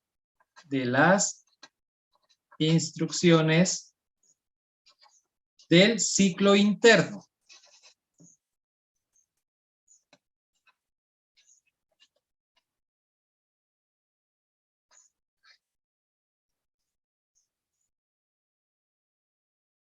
El cálculo de tiempo de las instrucciones del ciclo interno. Les dije que la línea 3 es una llamada a un proceso, pero aquí en lugar de la llamada del proceso podría estar aquí un ciclo también, ¿no? El ciclo interno. Entonces, lo que voy a hacer ahorita con la línea 3 es lo mismo que tendríamos que hacer con el ciclo. Acuérdense que en el ciclo, aquí en este caso aparecieron 2 líneas, podrían haber más. Entonces, pero aquí en el ciclo interno aparece uno, pero si hubiera otro while, digamos, ¿no? O repeat o for, entonces seguro que habría más de una instrucción. Seguramente habría mínimo 3, digamos, ¿no? Por lo menos. Pero lo que voy a hacer con este va a ser lo mismo que si esto fuera un ciclo. Así que hay que calcular de una forma diferente. Para hacer este cálculo, también hago una tabla. También se construye una tabla. Pero como hay una sola línea, entonces podrían ser 2, 3 líneas, depende de eso, ¿no? De qué quiero calcular. Aquí esto es el tiempo de la línea número 3.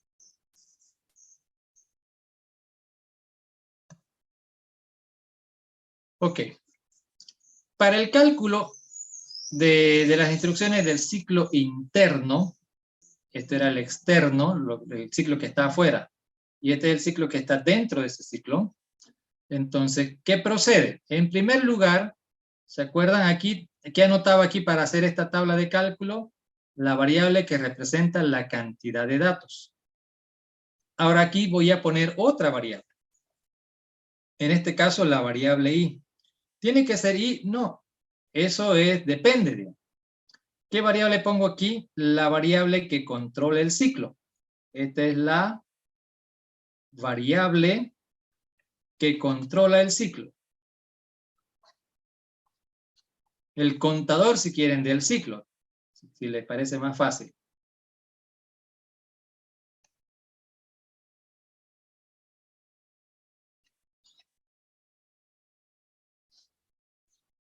Eso es lo que tiene que ir. ¿Qué variable controla el ciclo en este ejercicio? La variable i. Es el contador de este ciclo, la variable i. Ahora, ¿qué hay con él? Aquí voy a poner los valores que toma la variable. Aquí no hay what if. Esta variable claramente toma el valor de 1 en primera instancia. Entonces, eso pinto acá.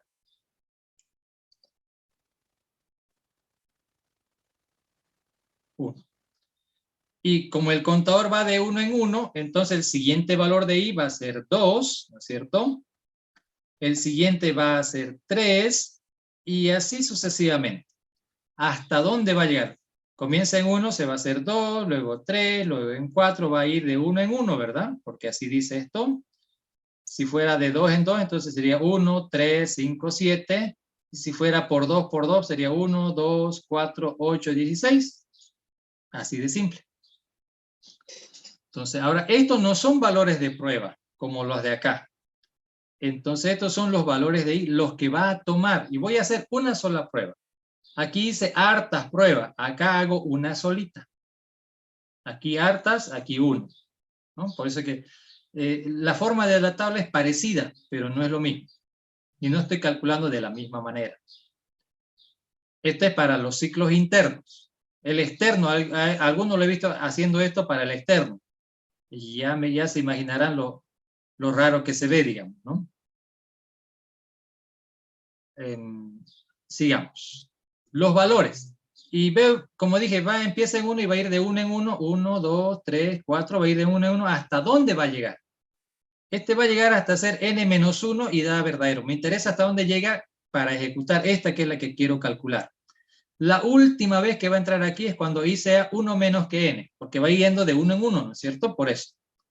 Hasta llegar a 1 antes que n, 1 menos que n. Hasta ahí va a llegar. Cuando llegue a 1 menos que n, esto va a ser verdadero, va a ejecutar el proceso, aquí se va a volver n, pero cuando se vuelva n, esto va a dar falso y se sale. O sea, esto no se va a hacer. Por eso no tiene sentido calcular hasta n, sino hasta 1 antes de n. Hasta ese valor va a llegar y que entra de nuevo, digamos, ¿no? Adentro de ese ciclo.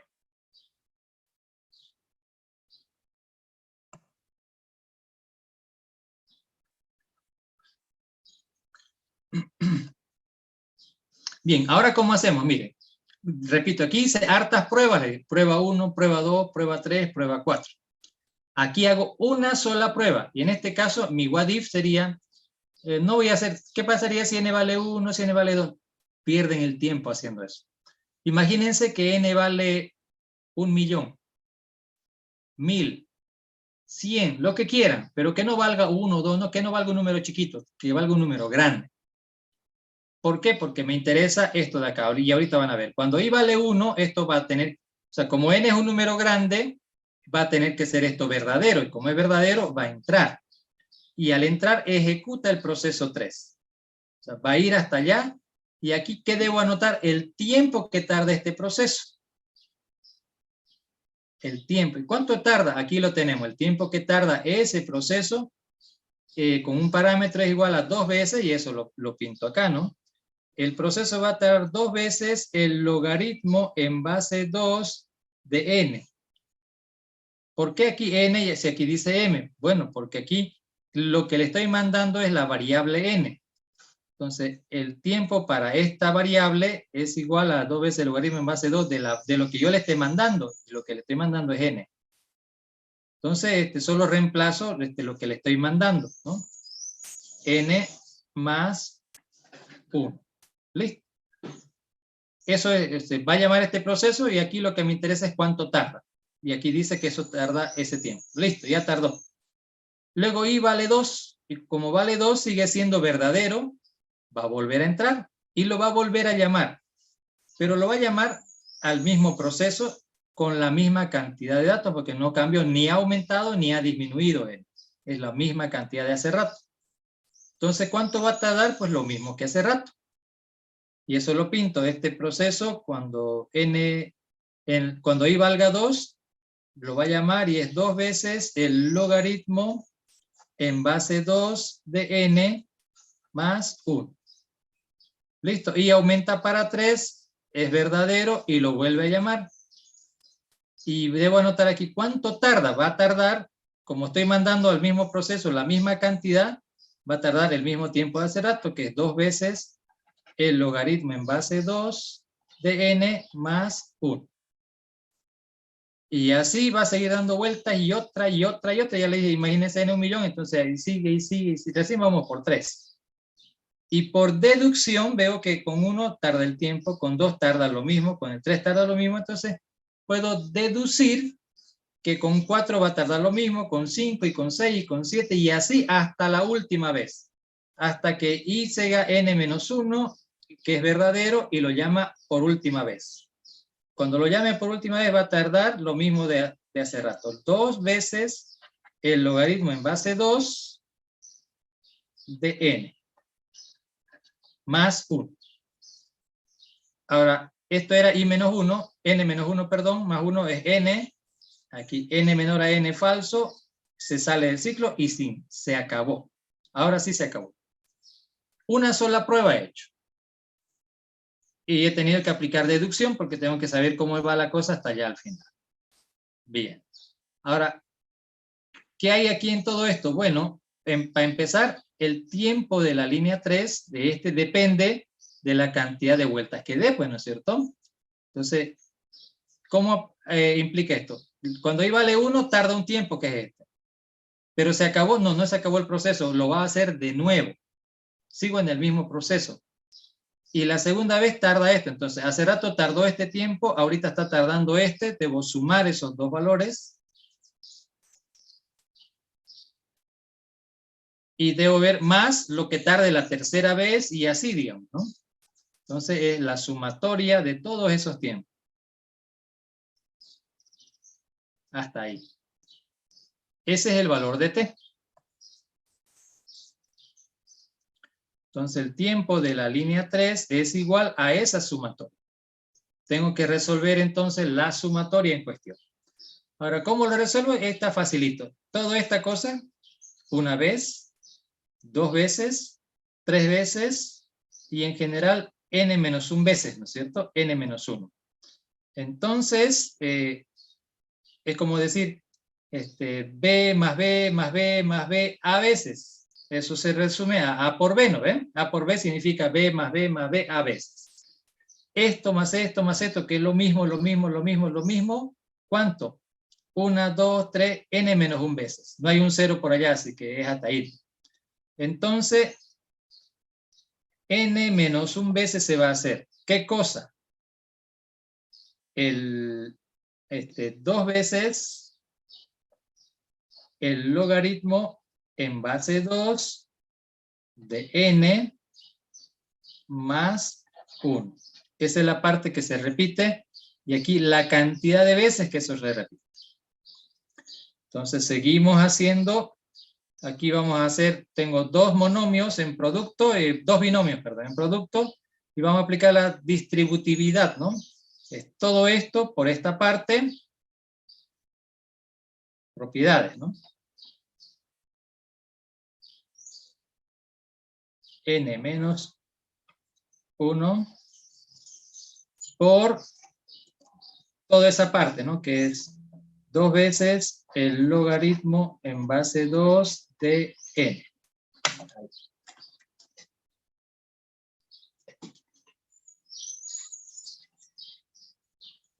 Lo tengo.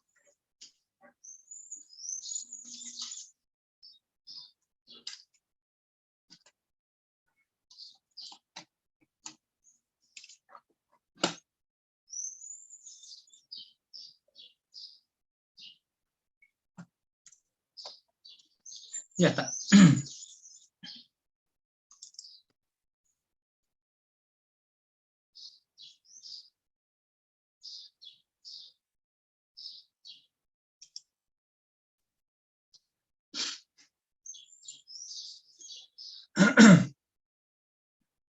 Bueno. Hola, hola, ¿me escuchan? ¿Se escucha, se escucha? Sí. Ya, gracias. Bueno, decíamos distribución, esto multiplicado por esta cantidad, ¿no es cierto? Más este binomio multiplicado por ese otro valor. Y aquí es aplicar matemática nomás, ¿no? Matemática. Hasta terminar de resolverlo. Otra distribución, n por esto, n por 2 veces el logaritmo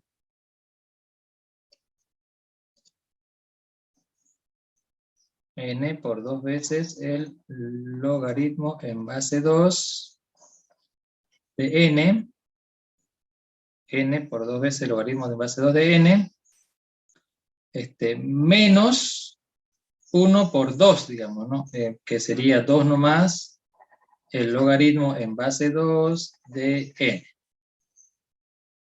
Más, esto es n menos 1, o n por 1 menos 1 por 1, ¿no? Si ustedes quieren. Y ya no hay más cómo reducir, ¿no? Hasta ahí. ¿Qué es lo que tenemos aquí? Lo que acabamos de calcular es el tiempo de la línea 3. Esta forma de cálculo tiene un nombre, ¿no? Se llama cálculo exhaustivo.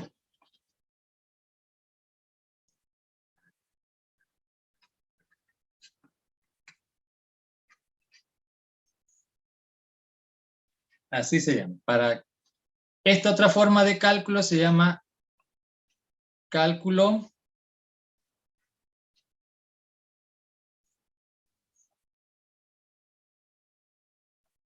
por deducción.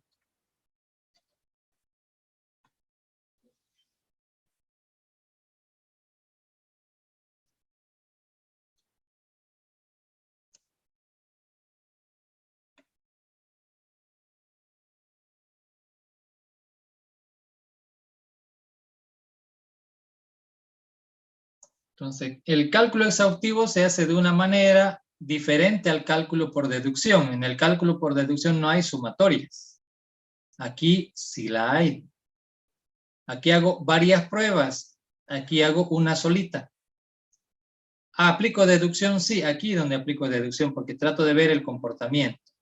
Este cálculo exhaustivo es muy, muy parecido al que se hace en recursión a esta parte. Aquí. A esto que hacemos. Muy parecido a eso. Pero más fácil, porque aquí me va a salir en términos de i y luego tengo que traducir a términos de n. Mientras que acá me va a salir directamente ya en términos de n. Bueno, ya tengo el resultado que debo trasladar a la tabla de cálculo, digamos, ¿no? La línea 3 dice que tarda 2 veces n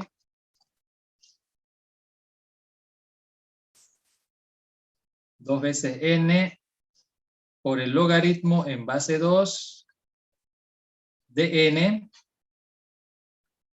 menos 2 veces el logaritmo en base 2 de n más n menos 1, ¿no? Más n menos 1. Ya completé la tabla y el siguiente paso ya es calcular, digamos, ¿no? El siguiente paso debo calcular. Y aquí digo acá al final, el tiempo que tarde el proceso Q, se llama este, ¿no? Con parámetro n es igual a... Y aquí aplico la suma algebraica. Las cosas que están con n log, que sería esto, ¿no? 2 veces n por el logaritmo en base 2 de n, menos 2 veces el logaritmo en base 2 de n, y vamos a ver, depende de qué más. Y luego aquí tengo la n, una n, 2n, 3n, ¿no? Suma algebraica, no se olvide.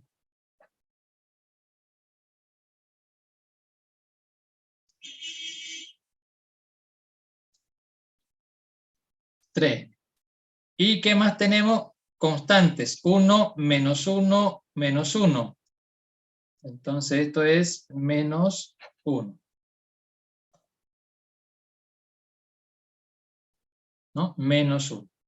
Y listo, el tiempo del proceso Q con parámetro n es igual a 2 veces el valor del parámetro por el logaritmo en base 2 del valor del parámetro, menos 2 veces en base 2, 2 veces el logaritmo en base 2 del parámetro, más 3 veces el parámetro, menos 1. Ese es finalmente el tiempo del proceso Q.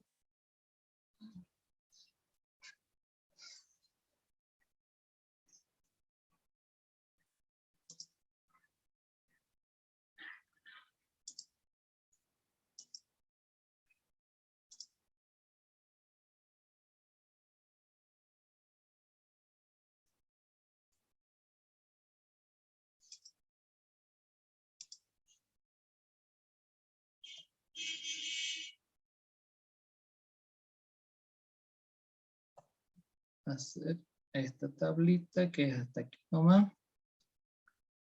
Y esta otrita, este otrito que es el resultado.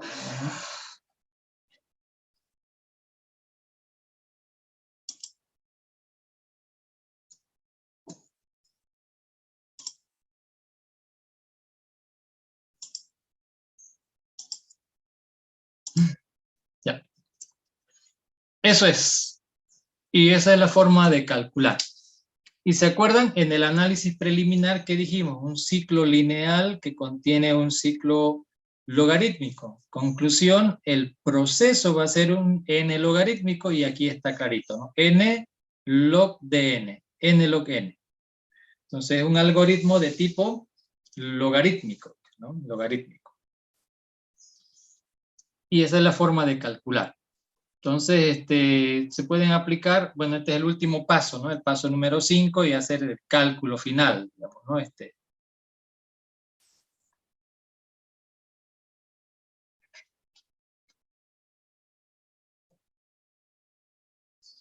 Y bueno, así es como finalmente logramos calcular.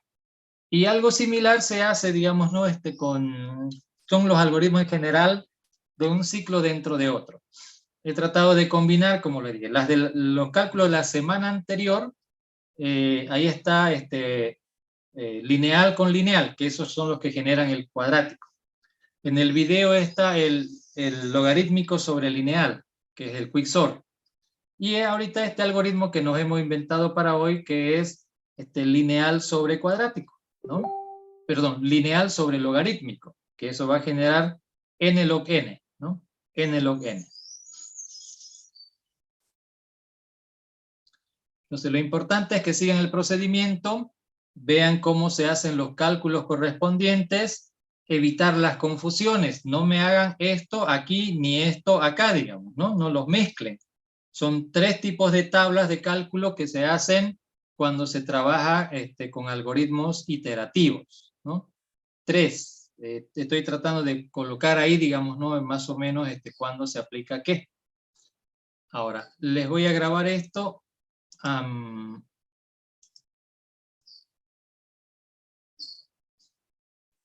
Enseguida.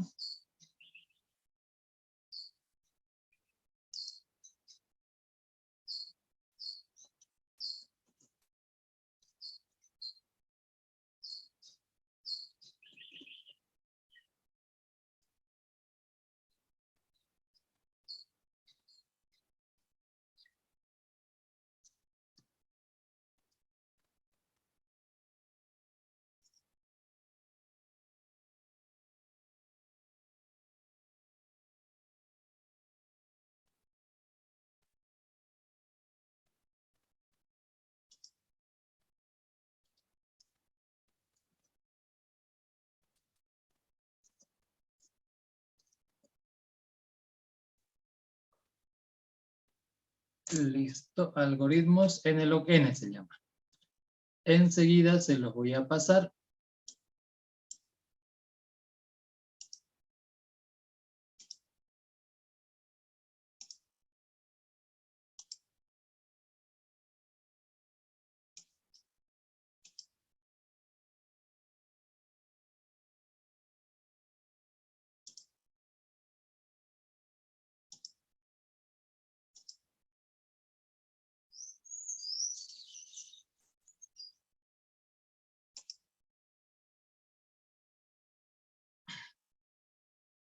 Listo, ya lo tienen en el chat del Zoom, la pizarra del día de hoy. Espero que esto les sirva para entender cómo son estos algoritmos, si tienen algoritmos con estas características de un ciclo dentro de otro, o son 2 procesos, cada uno tiene un ciclo, y uno de ellos en el ciclo está llamando al otro. Entonces van a hacer este tipo de cosas, ¿no? De ciclo dentro de ciclo, o proceso y proceso con ciclos llamando a proceso. Y cada uno puede ser iterativo, como este ejemplo, o recursivo, como el otro ejemplo, ¿no? Los hemos hecho justo los dos. Y el cálculo de los recursivos se hace de una forma, y de los iterativos se hace de otra manera. Son totalmente distintos, porque aquí no puedo plantear ecuaciones recurrentes, digamos, ¿no? Para hacer esto, no hay tal situación. Pero sí hago varias tablas, ¿no? Por eso se llama cálculo mediante tablas, porque no es solo una la que hago esta tabla, esta tabla, esta tabla, ¿no? Hacemos varias tablas. Y la forma en que se llenan las tablitas, eso es también lo que estamos tratando de ver, ¿no? Bueno, eso es todo por hoy. La otra semana ya tenemos, creo que ya estamos en la última parte, ¿no? Lineales, logarítmicos, cuadráticos, n logarítmicos, y la próxima semana ya es la última, ¿no? Caramba, cómo pasa el tiempo de rápido. De todas formas, ya he calificado la mayor parte de los exámenes. Hasta el domingo, yo creo, o lunes, terminaré de calificar, para que ustedes ya vayan revisando, vayan viendo, y vayan viendo, ¿no es cierto? Si hay algún reclamo en sus calificaciones, háganmelo saber por el chat. Si ustedes creen que es un comentario que valga la pena la aclaración para el curso entero, háganlo en el chat del grupo. Si es algo personal, entonces háganmelo en el privado, en el chat privado, pero de la plataforma. Insisto, no me escriban por WhatsApp. Ya les he dicho que tengo un montón de mensajes y no leo el WhatsApp, ¿no? Por eso sigo tranquilo, ¿no? Trato de no estresarme, porque con todas las cosas que pasan uno se acaba estresando nomás. Entonces, pero obviamente tengo que estar en contacto con usted. En clase, pues uno se ve en el curso, se ve a la salida, y tienen chance de preguntar, y ahí también nos reunimos a veces para aclarar las situaciones, sobre todo de los exámenes, pero ahorita como todo es virtual, entonces lo mismo, ¿no? Me pueden consultar por el chat de la plataforma, y voy a tratar de responder como he estado respondiendo, ¿no? Hasta el momento, ¿ok? Bueno, ¿alguna pregunta, alguna duda de lo que hemos estado haciendo?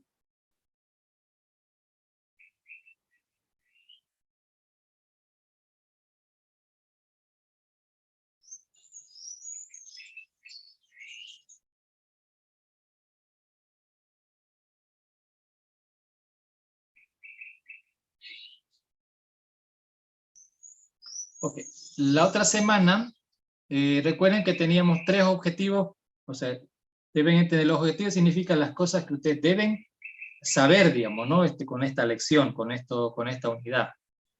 Número 1, aprender a calcular el tiempo, que en realidad es construir esa función, ¿no? Con la cual se puede calcular el tiempo. Como ven, es una fórmula, solo hay que dar un valor para n y calculamos todo eso y ya tenemos un resultado, que esa es la cantidad.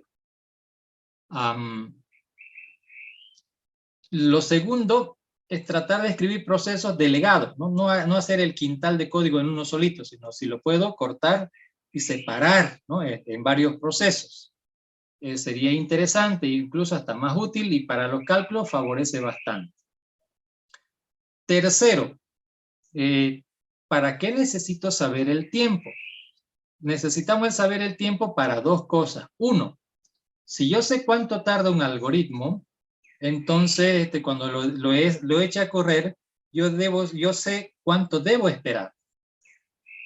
Hay algoritmos que yo le puedo decir, bueno, aquí está el algoritmo tal, le doy run, y no sé que va a tardar 5 días. Y me quedo ahí, ¿no? Y me quedo parado y le miro, y le miro, y le miro. Y no termina, digamos. Pero si antes yo hubiera sabido, hubiera hecho los cálculos y hubiera sabido que va a tardar 5 días, pues lo hubiera hecho correr y me hubiera ido a mi casa, me hubiera ido de vacaciones 4 días a pasear, digamos, me hubiera ido al Caribe, hubiera vuelto y a la vuelta ya recién estaría terminando. Entonces, uno tiene que saber cuánto va a tardar para saber qué va a esperar, digamos, ¿no? Y por si acaso hay algoritmos que tardan un montón, digamos, ¿no? Si no hubieran algoritmos que tardan harto, no se estarían fabricando pues, las computadoras cuánticas. Uno tiene que entender por qué se fabrican cierta clase de cosas. No es para decir soy capo, eso cuesta mucha plata hacerlo. Digamos. Es por el beneficio o en todo caso por el problema que hay que resolver. Entonces, hay cálculos que necesitan días, semanas, años en que el resultado se va a obtener. Entonces, pues yo necesito, no digo yo no, necesitamos esa clase de máquina. Por ahora de repente no. Entonces, por eso necesitamos saber el tiempo. Dependiendo de cuando yo lo calcule yo voy a saber que cuando lo eche a correr, voy a saber qué tanto debo esperar en ese algoritmo, ¿no? Si no, no voy a saber. Entonces, ahora, si mi algoritmo tarda demasiado, yo tengo que ver cómo lo voy a mejorar. Y de eso se tratan los algoritmos de ordenamiento. Han visto que hay hartos, ¿no? Hartísimos. Aunque ustedes no lo crean, hay más de 100 algoritmos de ordenamiento. Más de 100. Y han visto burbujitas y saben cuánto tarda. El inserción, ¿cuánto tarda? ¿Se han dado cuenta que la inserción tarda menos que burbuja? Hay un algoritmo de selección que tarda menos que burbuja. Y luego está Quicksort, que tarda mucho, pero mucho menos que burbuja. Entonces, si yo tuviera que contratar a alguien para programar, yo le diría, a ver, escríbame un algoritmo de ordenar. Los que me hagan burbuja, a ese los botamos a la entrada. Los que me hagan un Quicksort, Mersort, Radixort, Binsort, a eso ya lo vamos clasificando, porque quiere decir que esos no tienen idea de programación. Estos otros algo le entienden, digamos, ¿no? Estos son los que me van a escribir algoritmos eficientes, los otros me van a escribir algoritmos súper lentos. Por ahí quiero hacer Fortnite 2, digamos, ¿no? Entonces, ¿de qué me sirve programadores cuyo algoritmo va a hacer que se laguee todo el tiempo esos programas? No quiero algoritmos que me lagueen, digamos, ¿no? En mi programa. Quiero algoritmos que corran fluido en mi programa. Los que se laguean me hacen perder plata, los fluidos son los que me hacen ganar. Entonces, y eso se nota, ¿no? Ustedes lo saben, si no por ustedes, por sus amigos que paran en Fortnite o Free Fire, ¿no? Cuando dicen se laguea mucho, se calienta, esos son consecuencias de un algoritmo lento, que lo resuelven, que los que resuelven tratan de reescribir esos algoritmos. Quienes resuelven los algoritmos, pues lo que hacen es decir, ¿por qué antes se lagueaba mucho y ahora ya no? Ah, porque lo han rehecho el algoritmo. Estoy seguro que hay una nueva versión del algoritmo que hace lo mismo, pero que tarda menos. Incluso cuando dan muchas fallas, todos saben, ¿no? Las aplicaciones se instalan y cada tanto aparece una actualización, otra actualización, y ¿qué creen que está pasando? Pero si es el mismo programa, no se ve más bonito, no aparecieron más chiches, sino es lo mismo. Es porque están corrigiendo fallos. ¿Y a qué le llaman fallo? Esas cosas que provocan que hayan lags dentro del algoritmo. ¿Y lag qué significa? Que está tardando mucho.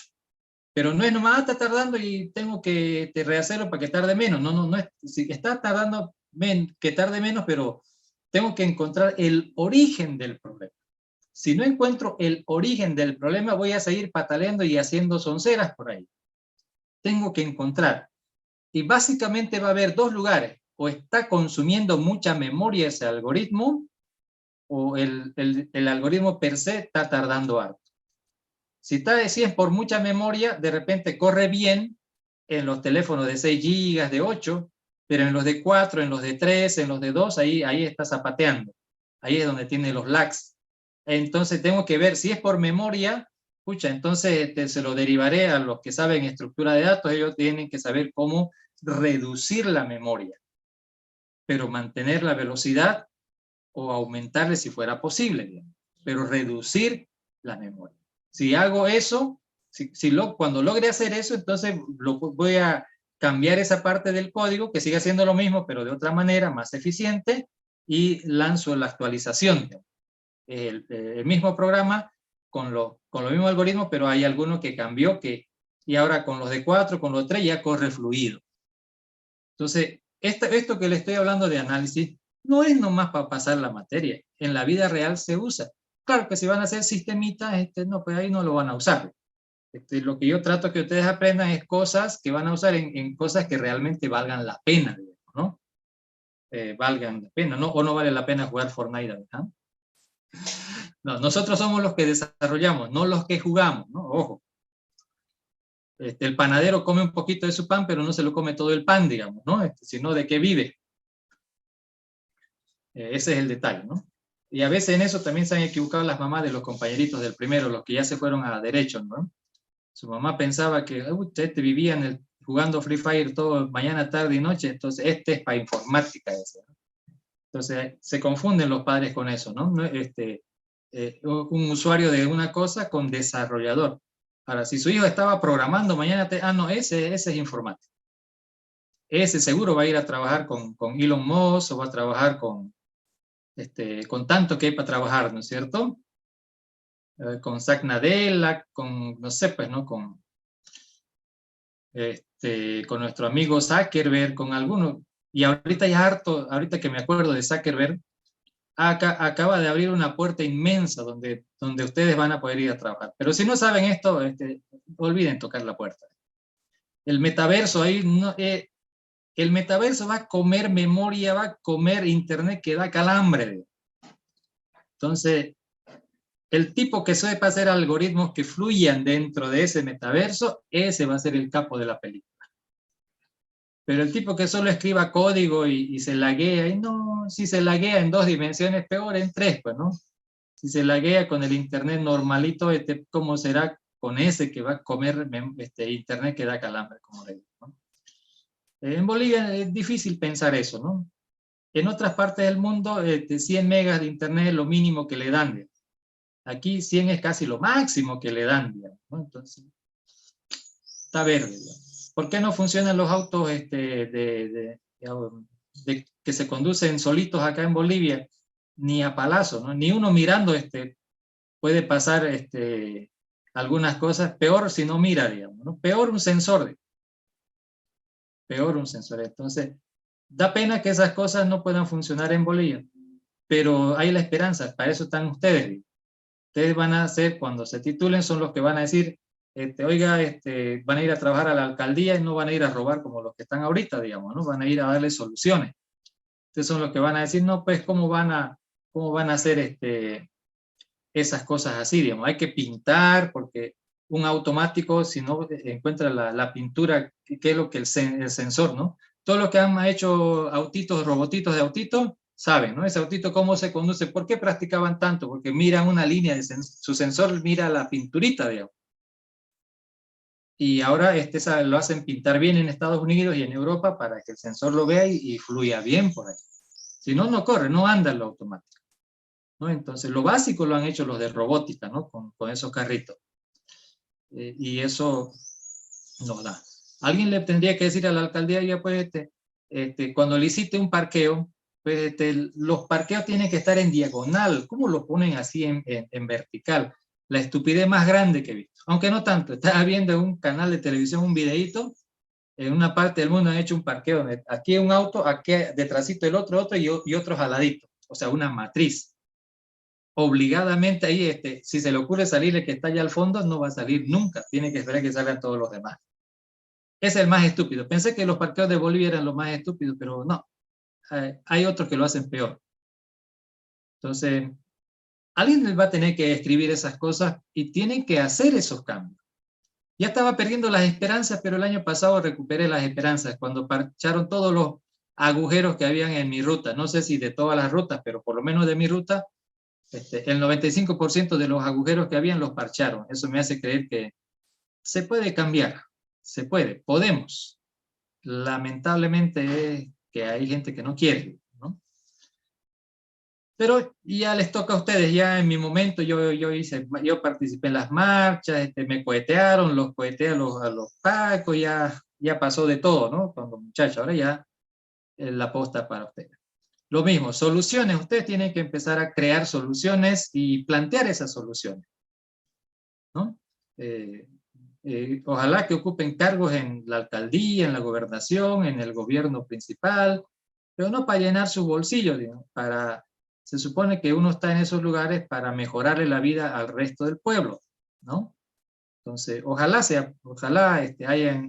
entren en esos lugares, pero para eso, no para llenar sus bolsillos, digamos, ¿no?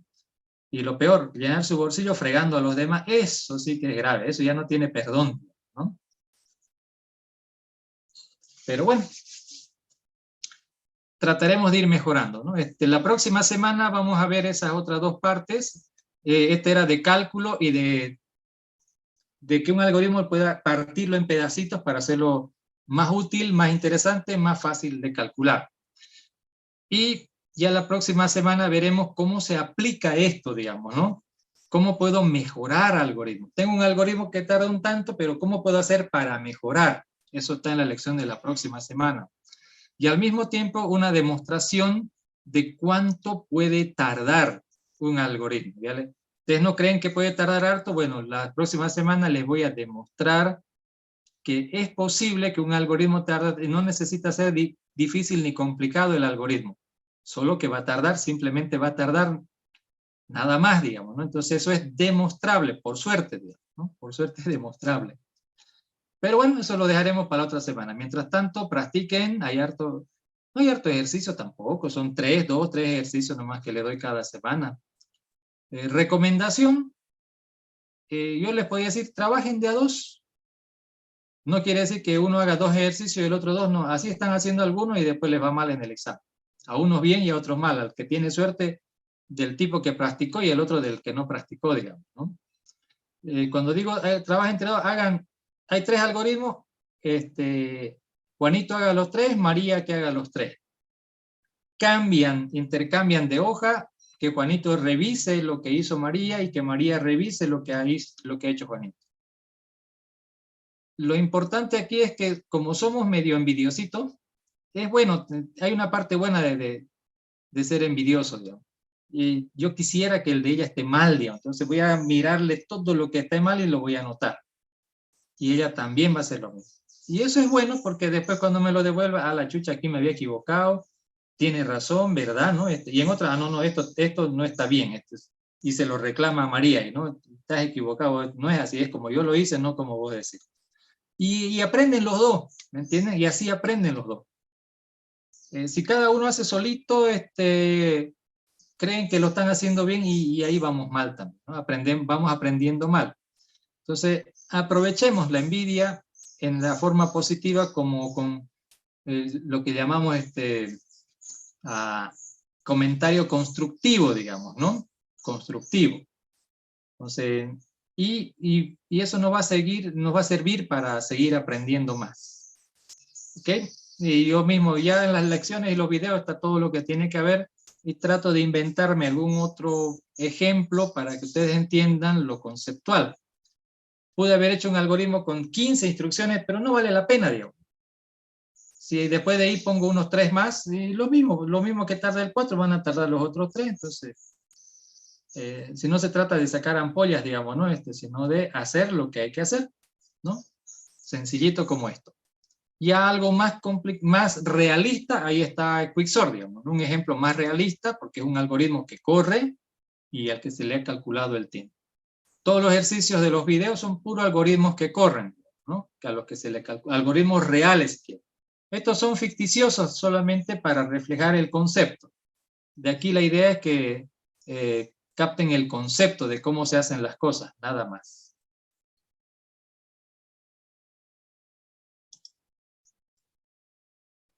Bueno, hasta aquí llegamos entonces. ¿Alguna duda, alguna preguntilla? Oh, claro, Inge. Bien. Entonces nos vemos la próxima semana. Ya la próxima semana serán pues los martes, ¿no? Recuerden, lo hemos hecho hoy día jueves porque el martes estábamos de paro todavía, pero no quería que perdamos la semana, entonces aprovechamos, ¿no? Para pasar. Ok, estamos justo cabalito a tiempo. Yo sé que tienen otras clases después de esta tal vez, entonces, bueno, nos vemos señores la otra semana. Practiquen mucho y cuídense. Hasta luego, ingeniero.